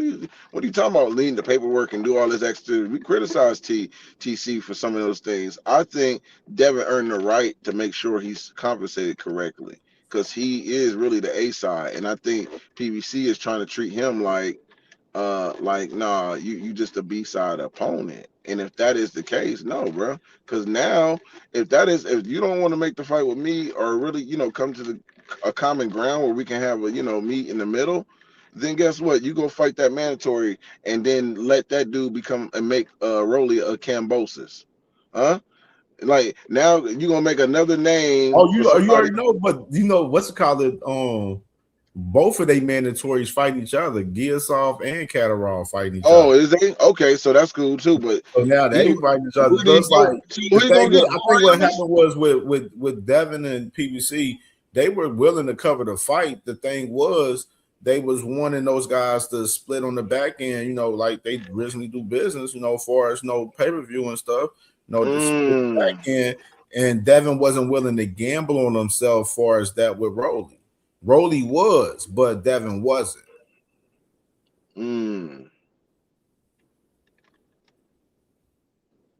Then it go back to like the stardom for as Devin. Like, everybody, a lot of people, Devin Haney fans, they say like, oh, he's a star, he's the face of boxing. No, see, it ain't about him being a star. It's just more about he's earned the right to say no on certain things too. I think he does. Devin, one thing about Devin, see, this is the thing. I'm not gonna go over there and say he's a star, he's a superstar and all this. No, Devin, characteristic wise, I'm talking about his characteristics of who he is. That's where I'm going with it. He's never came off to me like a guy who's just calling out guys and really don't want to fight them. That's never what it's been with Devin for me, watching him over the years when he first. I seen this man get ducked. I seen him trying to get the smoke with Loma. Ryan Early. It was like he only got those fights because the boxing guys opened up the door. He got the Kimbosa's fight because Loma went to war. He didn't get the fight. Nobody really raised their hands and said, I want to fight Devin, and stepped in the ring and really fought him. So Regis did it, but it wasn't really nobody raising the hand. And if they fought him, it's like, oh, I got to fight him because I can't get this fight. Like, it wasn't nobody really just coming in, and even with the Brian Norman fight, I seen Normans and them trying to downplay, like, oh, no, Turkey the one said this. I said, man, you don't think Devin characteristics don't want to fight the best? Okay, yeah. Like, he wanted to fight Boots. Whether we think he win or not, he was trying to make a fight with Boots. He wanted that fight with Boots. You know what I'm saying? Damn well he wasn't trying to fight no Boots. No, but here's my thing though. Here's my thing though. It's the characteristics. I'm not going to question that when I've already just seen it. I'm just saying. Smoke screens too. What, have he not been ducked? Come on, Cam. Like, we gotta stop that. Come on, man. We get that's but my point. But my point, fight that many people at all for real. Yeah, but my point is he's never came off to me as a guy who was just capping. I remember when I called this out. This is the only time I called this out, but I knew why he did it. When Shakur was trying to fight him, Shakur knew he was about to go up to 140. And then Devin sent the offer that Ness on the Boxing Voice thought it was a real offer and said, oh, he should have took it. I said, no. Devin only sent that because he was getting pressure from Shakur, fake pressure. Both of them was capping during that situation because Shakur didn't really want to fight Devin at that time. And I didn't even think Devin should fight Shakur at that time because you coming off a win against Loma. Shakur wasn't. I was like, let that dude get a big fight or something. He ain't about to fight you after coming off a Loma win. So I felt like the fight could be bigger. Let him fight somebody at least in the top three, top four, top three, and then y'all can go in and make that fight. But when Devin fought at 140, I told people he really wasn't trying to stay at no 135. He even said on the Boxing Voice that Shakur ain't even on his radar before he even sent that offer about a couple weeks later after he said Shakur ain't even on his radar. So I knew that offer was a smokescreen for Shakur fans, because Shakur fans was the one pushing it. Oh, you scared? Both of them was in cap in that situation. And I understood why Devin did it. Devin only did that because Shakur was putting pressure on him when he's already about to go to 140. That's all that was. So to me, I don't look at reported them and everything. Yeah, I don't look at Devin as a guy that really don't want to fight everybody, bro. No, I've never looked at Devin like that. And I know you probably got your thoughts about him, but you the same guy where you have your dislikes on somebody, or you don't like Devin like that. You didn't pick him to beat Brian Norman. I told people I don't care what Brian Norman was looking like. I did not pick Brian Norman. His dad, Brian Sr. was mad at me, talking about I don't know boxing. But I was like, bruh, Brian Norman is coming off a win against Sasaki, the Japan dude, and Sasaki, and Devin then fought Regis and Loma. I said, bro, it's experience. That's all it is. It's experience. I don't think Brian Norman stands a chance in that fight. Everybody kept saying he got a puncher's chance. Oh yeah, I forgot. Yeah, I forgot you just said that. I pulled that. I pulled that gonna pick back after talking to you. Okay. I'm just saying that was just me. Because I talked to you apprentice, and then when I had Kenneth Bahiri on, what he said. I remember that conversation we had. I remember you told me. He's one of the main people on YouTube saying that Brian Norman wasn't gonna beat Devin. You know what I'm saying? The way I was like, man, I don't know who gonna win this fight. Man, listen, I was willing to bet the house that Brian Norman was taking the challenge, which is respectful, but it was just out of his league. But everybody felt it was okay because they started talking about his power. I just did not think that was going to be there in that fight, bro. I didn't think Brian punches as hard as people was trying to make it either. That's just my opinion. Think he's solid, but who he really fought that was a puncher was Janelson Figueroa out of Detroit. Shout out to Janelson. I talked to him, but that boy can punch. Ask Tiger, can he punch? That one is the one that if he ever fought Devin, nigga, that's the one you be like, hey, Devin, you better be careful with this one, because if he touch you, you gonna do the stanky leg. That's Janelson Figueroa. That's Janelson. I think it's Brochica. I don't want to Brochica Figueroa. But yeah, he from Detroit. That's Midwest. He didn't drop T.O. in sparring. He's one of the underrated punchers in this boxing nobody talk about. But Janelson out of Detroit that fought Tiger, before he fought Nicholas. Yeah, that boy can crack. But that was just my opinion. But yeah, I think Devin is. People are trying to speculate or make it up like, okay, Devin is. Come on, think about it, man. It's like, okay, Devin ducking Rolly now. We got to the point now, even if we do make that assumption, damn, when did we ever think that Devin would be ducking Rolly? Because people criticize Rolly. I think Rolly has gotten better, but dang, people really start believing in Rolly being ducked. Because Rolly was the one downplaying Devin every time the fight was being mentioned. He was downplaying the fight. See what I'm saying? He was downplaying. He was negotiating with Pacquiao, and then he was negotiating with Peter Ben, and then of course, I told people the whole entire time that Rolly wasn't trying to fight that mandatory with Giasov. You know what I mean? He wasn't. See, that's taping step aside money since Stanionis was champion at 147 with the WBA. You know what I'm saying? So that's Giasov's fault. And hold on. Who was Giasov with? Because they don't even. Okay, that's what I'm about to say because he was taking step aside when Boots got the title off for Stanionis. You know what I mean? That makes sense though now because Albert Bell couldn't do that or Charles Conwell couldn't do that because they didn't have big promotional companies. If they couldn't get step aside, they couldn't even get mandatory at the #1 ranking because they didn't have no big promotional company backing them.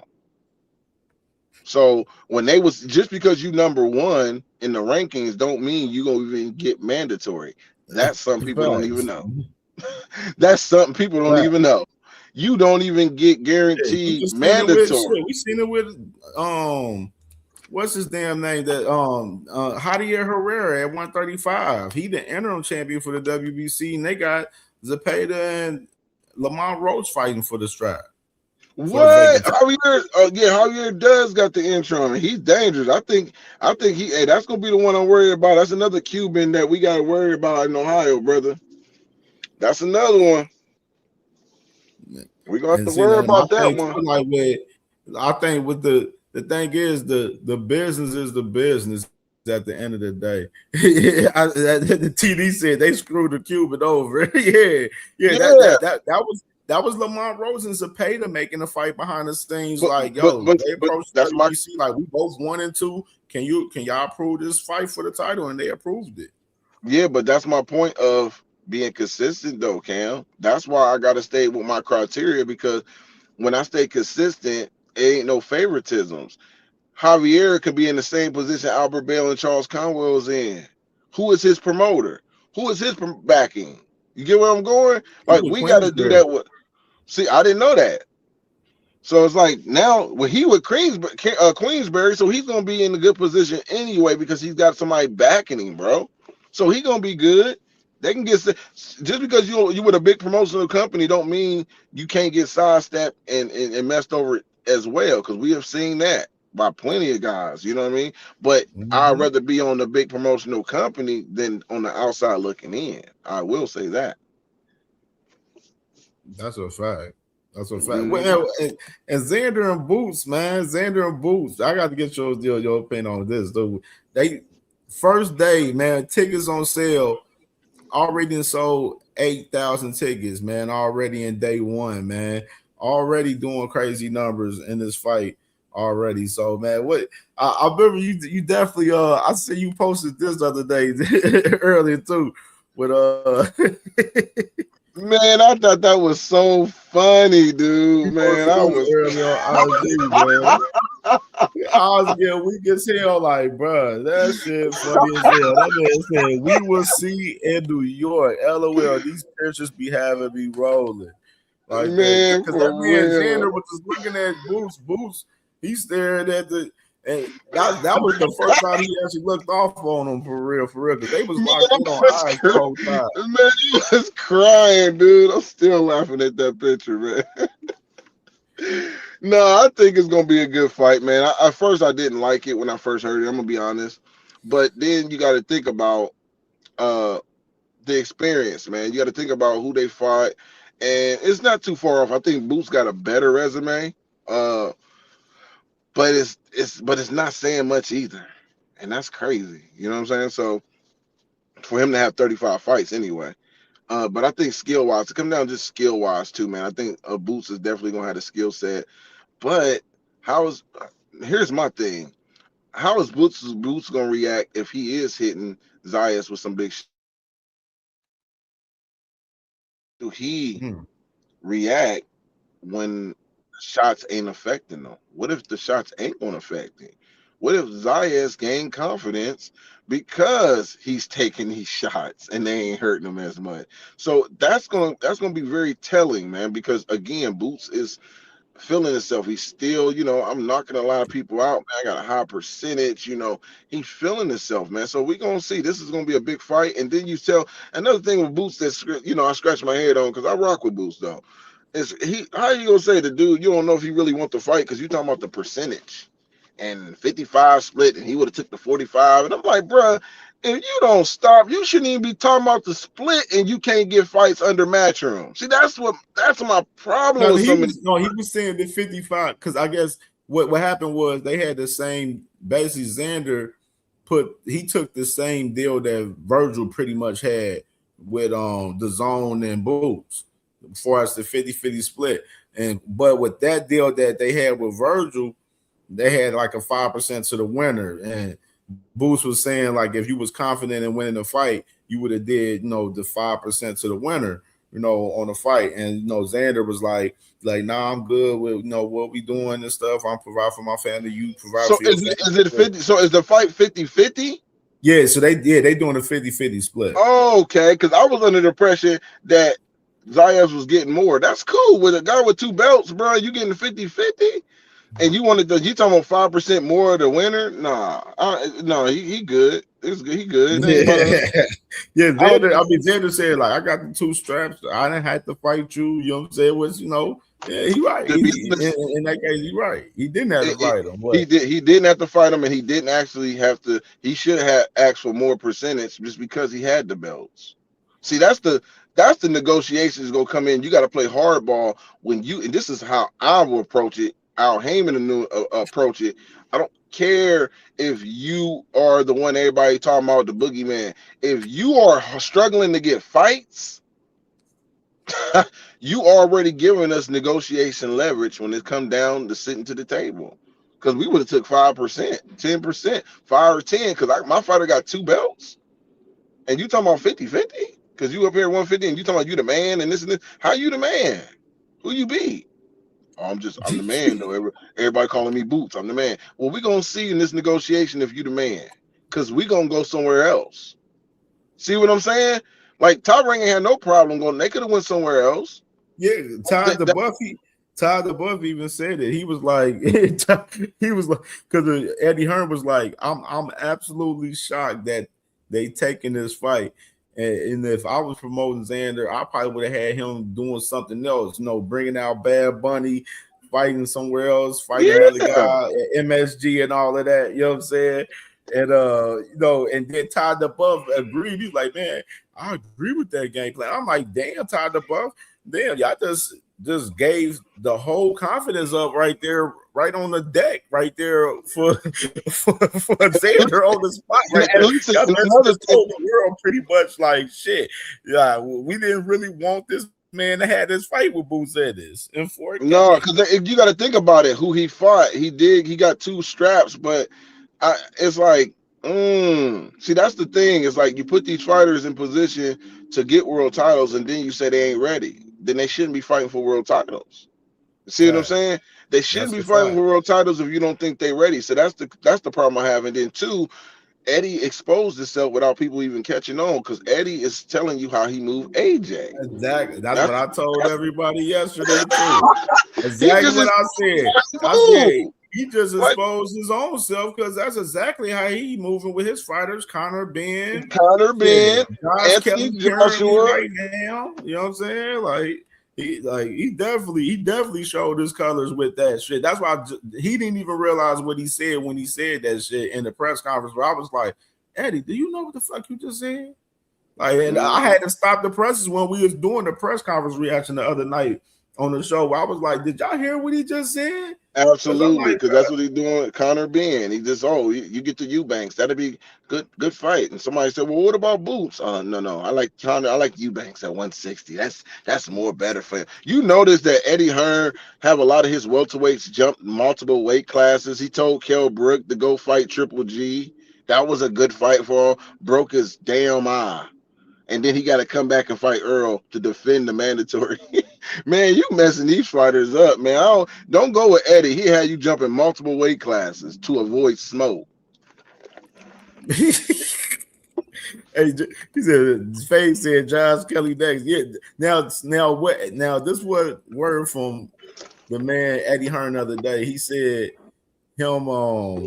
that they're looking for Josh Kelly and Sebastian Fundora, and Samson Ligowitz. He came out and said that he wants to have Fundora and Kelly fight on the same day on June 27th and have a 154-pound, championship tournament between the 4 guys that's champions. Well, the 3 guys are champions along with with Boots. My bad. Correction. Listen, I think Fundora beats Josh Kelly, but I still like that fight. I will watch it. You know what I'm saying? Eddie was hesitant when he said Josh Kelly beats. He kept comparing Fundora to Bachram. And I'm like, bro, you cannot compare Bachram to no damn Fundora, Eddie Hearn. Come on now, dog. You can't compare that, man. Those are 2 different fighters, bro. You can't make that comparison, bro. Bachram is not no damn Fundora. Yep. Facts, bro. I was sitting there like, that is crazy right there, man. Nasty fucking work right there, man. Nasty work. But I'm definitely liking the energy with Xander and Boots, man. I think it's a great fight. That the tickets is doing good already. And I like the energy from both guys. I feel like Boots is popping this shit a little bit more than we seen them ever, for real. You know what I'm saying? Just kind of like similar to Abdullah in the interview with KO, man, for sure. Like, you know what I mean? Them guys, like, they don't talk much. They let their hands do the talking, you know what I'm saying, for them like they typically say, you know what I'm saying? A lot of fighters like that, man. A lot of fighters. We got a lot of fighters in this era, this new generation of fighters that don't talk, and it's gonna be the fathers or somebody else other than on a team that really pushed for people to want to see them. Because the hardcores, we're gonna be there, man. We're gonna watch the fights. I remember watching Terrell Goucher, who's not a big talker at all. Him, go back when you get time, Cam. Go back and look at him in Austin Trout's face off, bro. Go look at that face off. And you talking about dry. Like, it was like, really? Like, these dudes about to fight, they might as well just hug each other. You know what I'm saying? And that was the energy I got from it, because Trout was talking about, hey man, I'm gonna stop you. And Terrell like, no, you're not. No, you're not, man. You're not gonna stop me, dude. Like, dude, really? Like, oh my god! And I need some energy, man. That's why I was loving Boots yesterday. Like, Boots was popping and shit, and I'm like, okay, Boots breaking down, a little bit of Xander flaws, Xander breaking down a little bit of Boost flaws and stuff. They you know what I'm saying, doing the pros and cons with each other. I'm like, I'm loving the energy, man. It makes the fight exciting, man. I was gonna go to that until that Abdullah's drop on July 4th, and then yeah, I was gonna go to that. I was gonna go to New York for that, but then I was like, because I was gonna hit Top Rank up, get my credentials for that. I was gonna go to that, and then I was then when Abdullah dropped, then I get a text message from Vic that really confirmed that. Can you hear me? Yeah, I can hear you good. Okay, then I got I hit the credentials. I mean, not credentials. Albert Bell is in July too in Cali. So I'm like, cool. Yeah, Vic just hit me up and let me know I know that. Albert told me Pacheco and LA, man. So we was just waiting on the date. Yeah, they slammed out the date. So July. I know it was either June or July, one of them 2 months. Yep. So that's gonna be dope, man. That's dope, man. Got 2 of my top Ohio guys in the same, you know what I'm saying, same month. Hopefully making history. Albert, getting his fair shake now, man, and he had to go through a lot to get to this position. And I'm happy this for your him, post man. you made about Albert too, right here. Oh yeah, definitely, man. Absolutely. Him and Cruz, man, the Cubans, man. That's the last time we beat them. The Cubans been they've been rough, man, when they come to Ohio. Terrell just lost to one to Hernandez. And then Terrell, then Terrell got stopped. Then Terrell lost to Laura. You know what I'm saying? But we got Shine, had cast someone up. He lost that fight. I said, bro, even when y'all talking about, I said, I'll go back and watch that fight. Ugas was trying to steal rounds. He was not winning every round like everybody tried to make it. Even if you felt like Ugas won the fight, you would say 115, 113. There wasn't no damn 118, 111 fight, 116, 112 fight. And it had some swing rounds to it. So, people will be killing me when they be swinging up talking about that Ugas won, but can't break down a round if their life depended on them about how they scored. And they can't. I have this conversation with a lot of them. Go back and watch the fight. Why you give them this round? Well, Ugas was pressing, but okay, he was pressing. Did he land some shots? Nah, he didn't. But he was pressing. He was coming forward, showing the grit. All right, stop, bro. That's what I'm talking about. Ugas had a couple rounds where he was trying to steal a round, bro. He wasn't doing nothing in those rounds, and then tried to come on strong at the end. You know what I mean? It was like it was missing, not landing. It was like that was an ugly fight, but Sean Porter definitely edged that fight out. And that wasn't even, and I wasn't even mad if people said Ugas won, but it was a hair, not no fucking robbery. Yeah, Like, it was a close ass fight. Yeah, like, do you watch boxing or you emotional? That's what I'm gonna asking guys. Do you watch boxing or you just emotional? With shit, bro. Yeah, a lot of these just guys emotional, dude. On the internet You be emotional, man. They be emotional. Ain't got no scorecard. Sit down, bro. Sit down. But yeah, that was a about that. I was about that. Like a lot of conversations we be having up here on YouTube and stuff, and then on social media, bro. You be picking apart, saying stuff about some of these guys' favorite fighters. Hey, these dudes just be too emotional to have conversations with. So that's why I said, if y'all don't want to have no conversation on the platform, bro, I ain't got no reason to be going back and forth typing with y'all, man, on here, man. I'm not doing that. Yeah, man. They be on the up. You gotta have. Sometimes you do. I have a lot of phone conversations, man. Eventually, I'll start pushing my YouTube channel and stuff. But I have a lot of these guys call me and stuff too, and be so. It's to me they so vulnerable when they emotional. That's why I tell guys, take your time, man. You wide open. You just throwing a lot of swings, and you easy to counter because you just so emotional. You're not really thinking about certain things. So I always keep my composure, man. I always keep my composure. I don't have a problem calling out people that I rock with. If I think they wrong, they wrong. You know what I'm saying? If I don't like certain things, I don't. I don't condone in it. I remember saying this about Devin. I didn't think Devin needed to take no damn Ryan court. Just fight a rematch, man. I'm rocking with Devin, but I thought that was a he bad in a piece. tough spot right now, man. That man Turkey ain't got that man in his plans, man. He got Ryan in his plans. He ain't got Devin in the plans. Yeah, man. bro. So Devin got to do that's why something. like Devin in a tough spot right now because like now you not fighting Rolly. Ryan's looking for a fight for his comeback in July, and Ryan was talking about T.O. at first, but I don't think the T.O. shit's happening. I think T.O. may be on his way to Zuffa as well. Because he got to come back, but he got to come back and kiss the shoe, though, bro. He got to come back and kiss Top Rank shoe. That's what he got to do. They said T.O. done with Top Rank. No, I ain't talking about T.O. I'm talking about Devin. They don't want to tie down with nobody. That's the problem, man. They trying to be independent, but then it ain't gonna work. Bridges with some of those guys that they was working with. You know what I mean? Bro, that ain't gonna work. With them, in the minute that they willing to work with. He got to come back and he got to come back and kiss the shoes of Top Rank and see if they can make some stuff happen over there. Or PBC. I don't know if he's talking about, not PBC, but shit, Eddie. I don't even know. Yeah, he been burnt some bridges. He looking like Terrence Crawford 1.0 in this. You time to retire, nigga. Like Turkey, they ain't valuing him right now. Like he talking about making fights for Anthony Joshua and Tyson Fury and Canelo and Ryan Garcia, and he ain't even mentioned him nor Shakur name. You know what I mean? So obviously Shakur. Now, one thing interesting about Shakur, he claims he's a free agent, but I don't think I think when that guy Frank Smith, the CEO from Matchroom, said that he was under a 5-fight deal, whatever, I think he was dead ass. I think that shit was for real, because Shakur's on their website as one of their champions.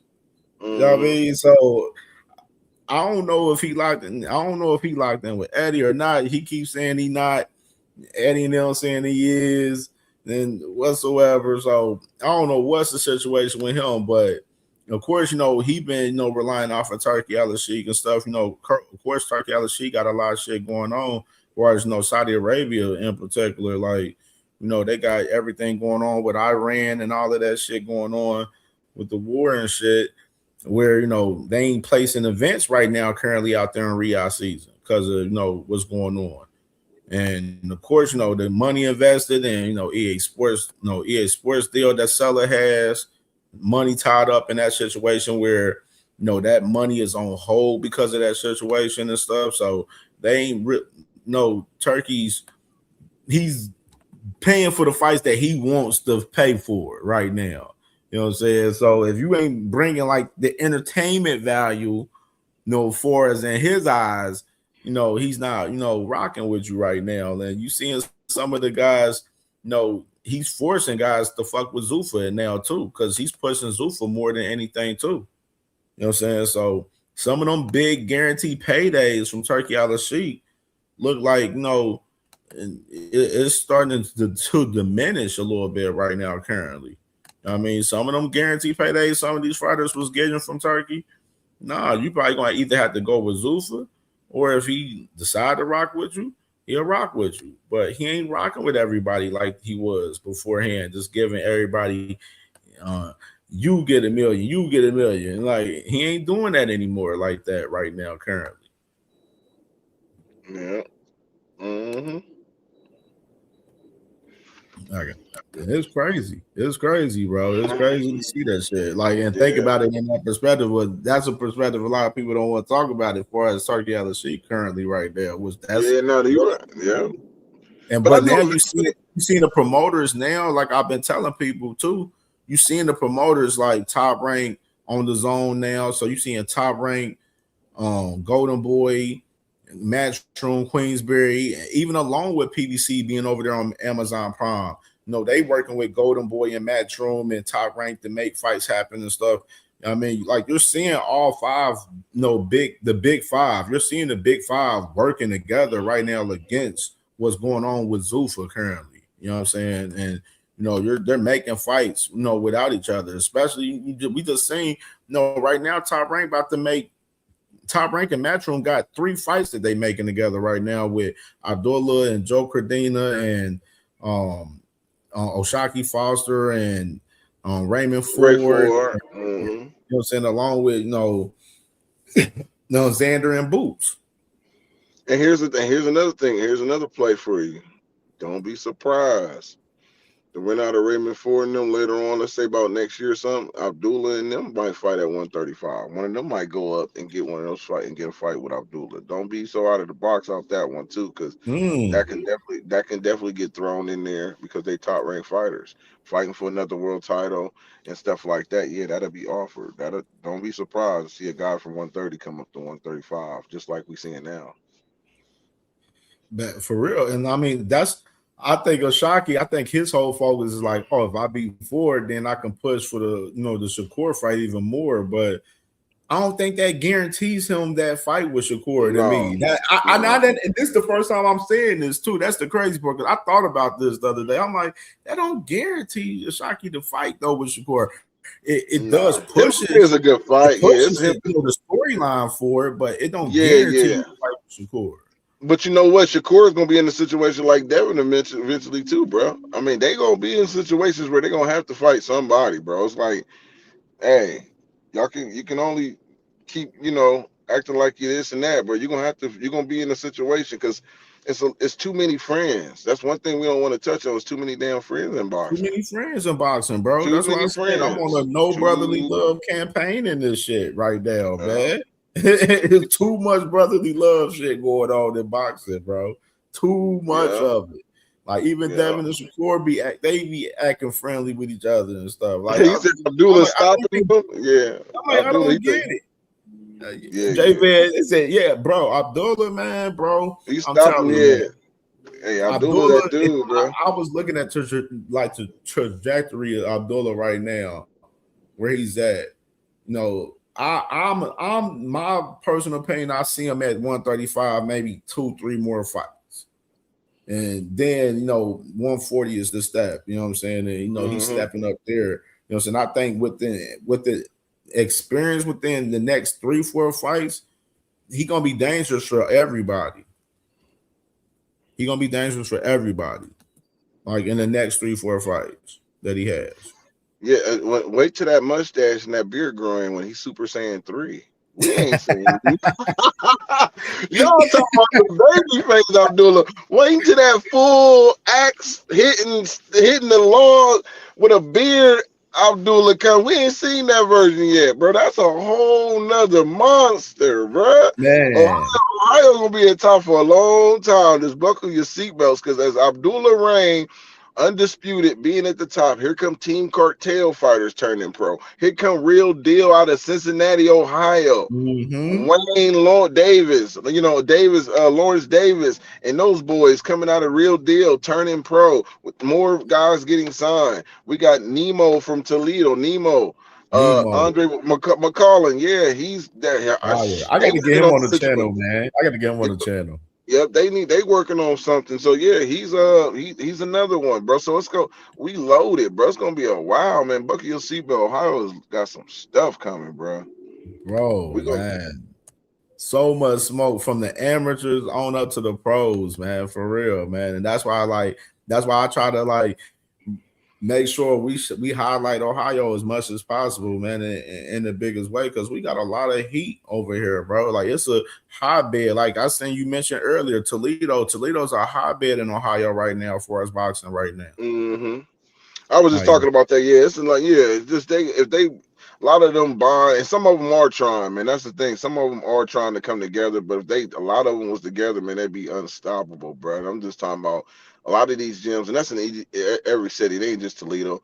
If they spar, get good work. Some of these guys don't even spar. Do you even know Montana? Even in Cleveland, Montana didn't even spar Tiger Abdullah when he was that's nasty work right there. How the heck you ain't sparring these guys, bro?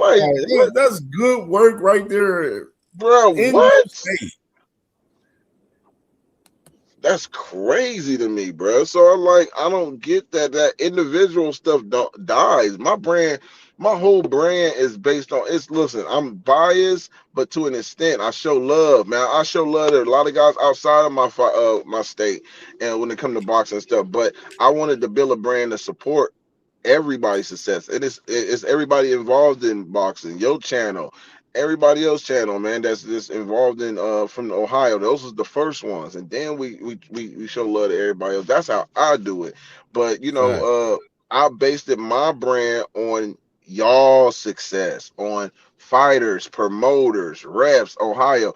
I lift y'all up. See, I came from an era when I was raised, bro. I knew how my birthday was never celebrated, Cam. So my mom never celebrated my birthday. Not saying she was purposely doing it. Our birthdays was in April. So my mom sometimes would have our birthdays in the first of the month, April. My birthday 18th, my baby brother's on the 13th, my sister's on the 25th. My oldest brother is the only one that was on the February. But she would throw a birthday party on the first of the month. But every time my brother's birthday came on the 13th, she'll have a celebration. She had some money. My birthday on 18th, she be the brokest. Like the middle of the month, she ain't got nothing but a happy birthday to you. So I grew up with being okay watching my brothers and sisters celebrate theirs. Like she had money on their birthdays to do something for them. No jealous bone was in my body because I'm just looking at that situation. So that gave me the mindset of even coming up. When I come up with Ohio Run Boxing, I know how to celebrate people that's being celebrated or doing good without feeling jealous or envy or any of that. That's just me, bro. So a lot of people didn't have that type of upbringing where they seen cousins getting stuff and you didn't get nothing. Or Christmas, you got stuff. I went without, man, but it didn't change me. I was more understanding, and now that plays a big part of my life now because I don't have big parties for my birthday or turn up or got a whole bunch of money on my chest. A pent on my chest. It's my chin in the air. It's my day. No, I don't come off like that, bro. I'm real humble, but I celebrate yours. I do a lot of stuff for you. So when it comes to my brand, heck yeah, man, I'm gonna celebrate these fighters and talk junk and the promoters and brag about them, and not a single jealous bone in my body. Just show me a little appreciation for what I do. I'm cool. I'm still human. You know what I'm saying? We won't be appreciated, but at the same time, I don't support you to get something back in return either. It's genuine. That's what you got to understand, man. So, but we've been cooking, man. I'm gonna get up off here, man. It's been almost 3 hours cooking with you. Bro. I appreciate you, bro, man. Dope ass conversation, man, for sure, bro. Man, always, man. And you know what I'm saying? I'm gonna get the guys together so we can definitely, you know what I'm saying. Far as the best from Ohio boxing, like round table show, like I was like, I know OTB, he was like, man, we can do it once a week. I'm like, I know with our schedules, we ain't gonna be able to do it once a week. You know what I'm saying? Now, and twice a month is cool. Like I think twice a month is appropriate. Because it saves you more information. We have more to talk about. Absolutely. So that'll be cool, man. So yeah, we'll get something together. We'll definitely get something together. But I'm gonna get up off here, man. I'm gonna holler at you, man. Do your thing, brother. Do your thing, brother. Appreciate you, bro, for sure, man. Yep. I was dropping some jewels on this bad boy. Yeah, you was dropping hella gems. If y'all watch the playback of this shit for sure, like it was a lot of gems dropped. A lot of gems dropped. A lot of them. Like a lot of them. Like, you know what I'm saying? I'm like, I can't even wait to watch it back. Even though some of the information I know, some of the information that my brother was dropping, we talk about it behind the scenes. I don't my thing is I be getting stuff behind the scenes from people, but I don't tell everything I get behind the scenes. Right. Because I respect my relationships with my peoples that I work with behind the scenes on a lot of stuff, especially my brother Marcus for sure. Like, you know what I mean? Like I respect him. He tell me like, Cam, you speak about this, you can talk about this. I speak about it. You know what I'm saying? Like, but if you feel like Cam, we gonna keep this to the muscle. And then I'll be like, all right, I ain't saying shit. I'm just gonna keep my eyes closed, keep my eyes open and keep my mouth shut 100%. And I'm like, but it'd be crazy some of the stuff that we be talking about behind the scenes because it'd be like real conversation. That's why it'd be hard for me to have conversations with people like on the internet when we be having like real deep, intelligent boxing conversations and stuff behind the scenes on like with various stuff, bro. Like it'd be crazy for real. Mm-hmm. Absolutely, real, man. Salute to you, bro, man. Enjoy your day, man, for sure, bro. I ain't gonna hold you up just too longer, brother, for sure, bro. All right, man. I appreciate it, man. Appreciate you, brother, for sure, for sure. Yep. For sure. I'm going to go ahead and get my papers. I ain't doing too much. I can go ahead and open the link up for a little bit. you know what I'm saying, with my family. We can chop it up real quick. I know my brother live, but I want to hear from my peoples on here a little bit. If y'all want to come up and chop it up for a little bit, for sure. You know what I mean? TD, my brother, man. Appreciate my brother TD, man, for sure, man. For sure, man. And like, I definitely like when I get information from TD or from anyone, like I always want to get credit. Like even with Knockout, you know, reacting to, you know, the interview with Abdullah, like, you know what I'm saying? Much credit to Knockout for that. Because the interview, I love, you know, reacting to interviews. I know y'all all know that for sure. So, you know what I'm saying? Me reacting to interviews, like, you know what I'm saying? To that interview with Abdullah, you know, a fighter that we've been talking about a lot, you know what I'm saying, for years. Like a lot of people from Cincinnati wasn't hit to Abdullah until I started talking about him, like, you know, years, you know, a few years back, especially with my brother, you know, Ohio runs boxing. Marcus been literally he known Abdullah since Abdullah was like 10, 11 years old. You know what I mean? For sure. Yeah, sis, I'm gonna get him back on here. Yeah, I know. We was chopping up for a minute. We actually got through all the topics because I had a whole bunch of topics that I had, you know, listen, that we, you know, I always got my shows scheduled where I'm gonna have structure and talk about, you know, certain stuff, you know what I'm saying? And I was trying to leave it sometime. I was surprised he was on for 3 hours, to be honest. I ain't gonna lie, for real. Sometimes Marcus, he'll be on for about like 2 hours, then he might have to jet out of here. But I'm surprised he actually stayed on a little bit longer than that, though, for real. But I'm gonna bring bro back on. Bro, sometimes I try to find time to get Marcus on, like at least like once a week at times. But then with his schedule, it'd be different at times and stuff. Even though I know bro's schedule, he more so be free on the weekend. So it'd be like, say I ain't doing shit and I go live tomorrow. Like, and bro ain't got shit going on. He'll pop on here tomorrow, you know what I'm saying? And, you know, come up here and cook up a little bit. You feel me? So definitely, man, that's my brother Marcus for sure. T Hill in the building, my brother. All my life, I was speed chasing. What's good, brother? What's good, man?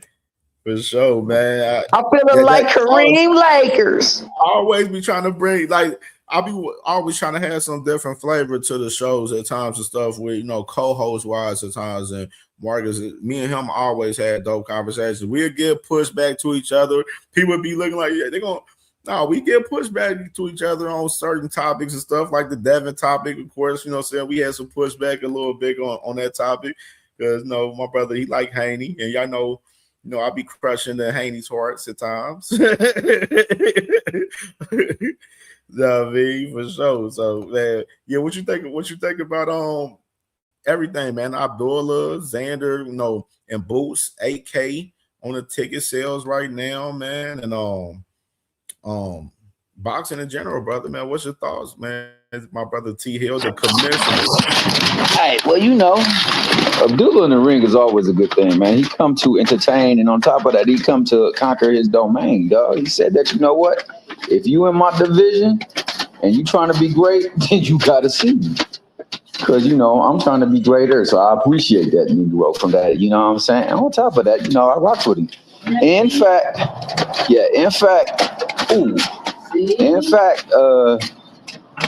my man out there is how all this stuff came together with Mason and getting them on interviews, because I was talking to him. That's my dog.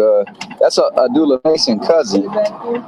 Yeah. And he you know, he was able to get it together, hook it up, man. So I'm gonna try to put him in contact with you, so you can get also in contact with him. And I'm putting it right here. And we can get some more people locked in, cause what y'all talking about doing, man? As far as how you doing there, brother? I'm sorry about all this noise, man. I got trash trucks and whatnot. I got trash trucks and whatnot on my area. And that make me freaky going to town. It's good, man, because, you know, we got to bring unity, man. A lot of the stuff, especially in this sport, it seems like it divides folks. But you do got a rich history there. And on top of that rich history, you got rich talent, and why not celebrate it? And why not come together in that fact and do that? So, you know, that's the beautiful thing about what y'all was doing right there, what y'all talking about. And I understand about doing it maybe twice a month. That sounds feasible when it comes to getting together on a podcast and doing it. But I think once a week, where y'all just get together and start getting itineraries and protocols that are like a spot, get you a bite to eat, man, that builds the camaraderie too. And on top of that, if the fighters can see y'all do it, then the fighters themselves can do it. Ultimately, man, I remember somebody telling somebody else that was boxers, hey, man, we friends, why don't we make money together? You know what I'm saying? We can help each other build. So with that being the case, man, beautiful show, beautiful segment. My man Abdullah, he's coming to set the world on fire, man. I think he wants to etch his name up in boxing royalty, and also he looking for residency too. You know, the zone trying to make residency with Boots. He might have to have a little bit of company because Abdullah looking like he want to go on and take a spot out there too, man. You know, there's always more than one artist out there in Vegas doing their thing, so why not Abdullah? So absolutely, man. Absolutely, man. And my brother 2311 Carter Sports, he asks, what about Albert Bell? Albert Bell, he right now he has an IBF title eliminator with Andy Cruz, which we talked about it briefly just now on the show, far as fighting on Diego Pacheco's undercard, I believe. So it's gonna be in LA in July. So Albert Bell, Andy Cruz in July in LA. We'll let y'all know the date and everything, of course, you know what I'm saying, for sure. And I'll try to get Albert back on the channel for sure before the fight so we can promote that fight for sure. You know what I'm saying? That's my guy. You know what I mean? He definitely told me about the fight possibly being in June or July on the Pacheco card a few days ago when I talked to him. And that's the news on Albert Bell, man, for sure, man. So definitely, man, we just trying to stay active, man, and pretty, you know, cultivate, you know, Ohio 100%, man, especially with Abdullah starting off in July 4th, man, with this TNT Sports deal for the zone. Like, this shit gonna be lit, man. So I already know, like, the whole state of Ohio, we behind Abdullah 100%. And we're going to push the state forward, man, with the content and everything, man. Like, it's a lot of great fighters all over Ohio, for sure. You know what I'm saying? All over the whole entire state. Not even just Cincinnati. Toledo, Columbus, you know, Cleveland, Akron. You know what I'm saying? All the different states, you know, all the different cities in the state, man. So, you know what I'm saying? That's why I always definitely try to bring my guys on. Like, I try to get OTB to come on, but OTB, he doing the show later on today, like around 6 o'clock and everything. That's my dog. So, like, you know, we're gonna get my Ohio guys on here, man. We're gonna do the show at least twice a month, 2-3 times a month. You know what I'm saying? Because we receive so much information, but then, like, you know, like Ohio Runs, Boston said, when we bring all the information together from Ohio together in one show, then boom, we got a crazy show with all the information that, you know, we got, you know what I'm saying, that we be getting from all the fighters around the state. You know what I mean? So it's that's lit, a fact. That's a fact. Also, man, bro. Oh, my bad. I'm excited about this, how everything moving, man. For real. Like, definitely it was it Randall Bailey said that about Chop Chop, they are good friends. He said if we friends, we should be fighting and make money together, and they fought twice. Facts plus tax, man, for sure, man. You know what I'm saying? T Hill, my dog, the commissioner, man. I gotta appreciate my brother T Hill, man. All the support T Hill give, you know what I'm saying, the CamJNetwork, man.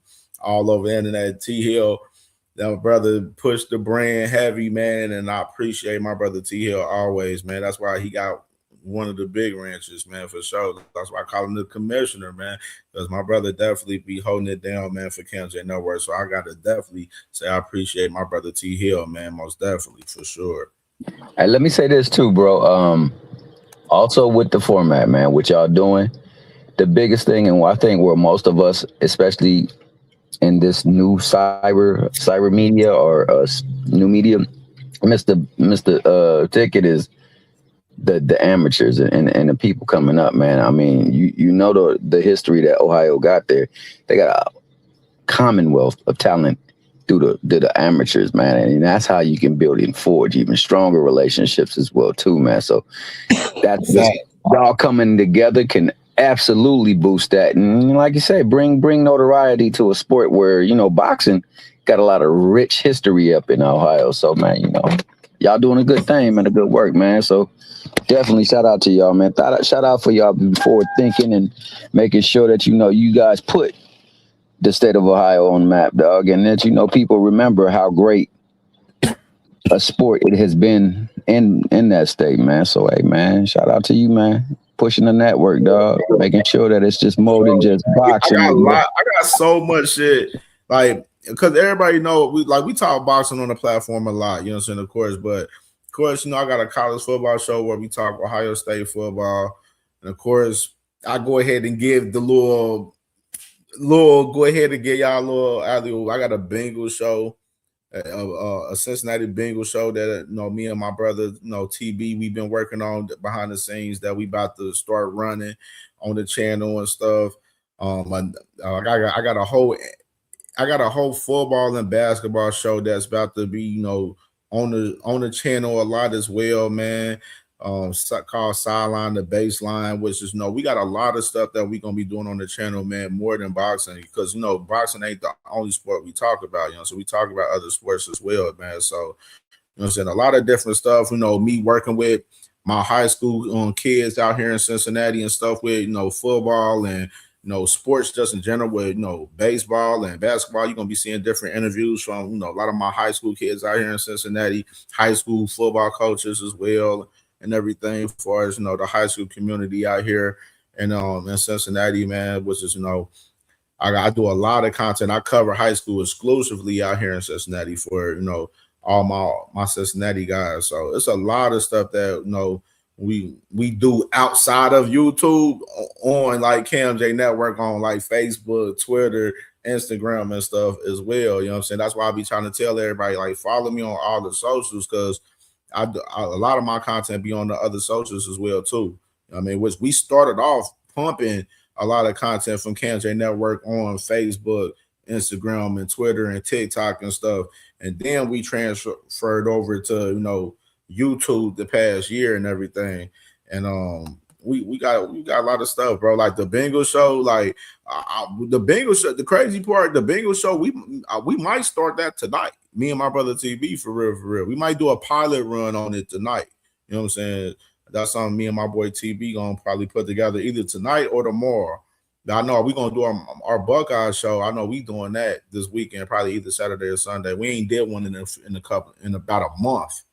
So, you know what I'm saying? I got to get back active, get my guys back active with the Buckeye Steppers podcast, because we got the spring game, Ohio State spring game next Saturday, and we going to the spring game. So definitely, man, a lot of content on the channel that we're going to be doing, you know what I'm saying, based with, a lot of stuff with Ohio, with sports and stuff, and of course, around the whole landscape. And of course, me and my wife, we got a show, the CamJ and Lala show that we ain't done in a while, that we gonna bring that back as well. So it's gonna be a lot of stuff on the channel from CamJNetwork that y'all about to see, for real. We just ain't did it yet, and just getting some stuff together behind the scenes on some stuff, man. But salute to everybody, man, for sure.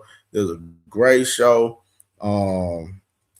And we be back tomorrow. We be back tomorrow. We got some shit to talk about tomorrow, man. We can go ahead and give our picks for these fights with Conor Ben and Fury tomorrow.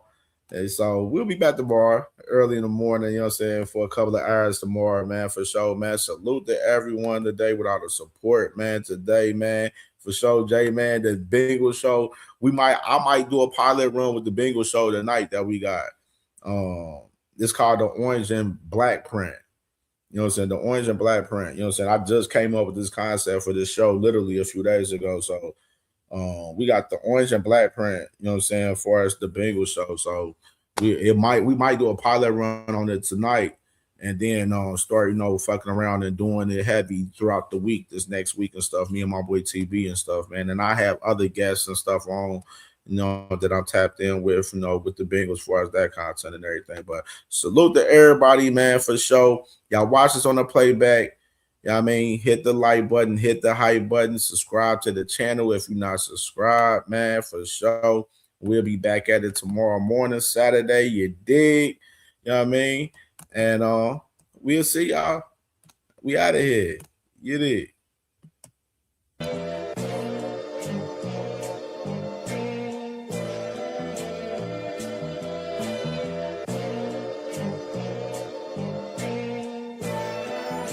All my life I had to be patient. Like Meek Millie, I was dream chasing. Finger to the law when I see haters. Oh, the feeling when you tell your niggas we made it. Ooh, baby. Ooh, baby. Ooh, baby. Ooh, baby. It's showtime like Kareem Lakers. I make a masterpiece, scene basic. No Meek Millie, but I'm dream chasing. Took the shortcut like Anita Baker. I want the bright lights that you see in Vegas. I need a big house with like 3 basements. Drop an M on the whip, think I'm speed racing. Don't know if it's the Transformer or the Green Ranger. My nigga Mac got the beat banging. Young nigga selling crack as a teenager. Had fiends playing baseball out here free basing. Had me showing off the rings like a Freemason. My mama gone, but I keep pacing. Trying to keep it all together like I need braces. Family calling when they need favors. When I was broke, they was acting like complete strangers. All my life I had to be patient. Like Meek Millie, I was dream chasing. Finger to the law when I see haters. Oh, the feeling when you tell your niggas we made it. Ooh, baby. Ooh, baby. Ooh, baby. Ooh, baby. Rest in peace, the Neppy was the street savior. Got my credit right now, I need acres. Gotta turn your dirty money into clean paper. Trying to own a franchise without a key player. I go through hoes like I weave laces. Tree blazers, let they mama noodles be flavored. Meat takers that be acting like the sacred. You bust in, you would think they on their knees praying. Then I slide like a screensaver. When I'm done, make some scrambled eggs, cheese bacon. Then it's on to the next, I ain't a speed dater. Little bitch ain't gon' hear from me till weeks later. I don't see no things changing. Kids still dodging bullets like they seen Matrix. These young niggas really need saving, but OGs won't teach them that the street's dangerous. All my life I had to be patient. Like Meek Millie, I was dream chasing. Finger to the law when I see haters. Oh, the feeling when you tell your niggas we made it.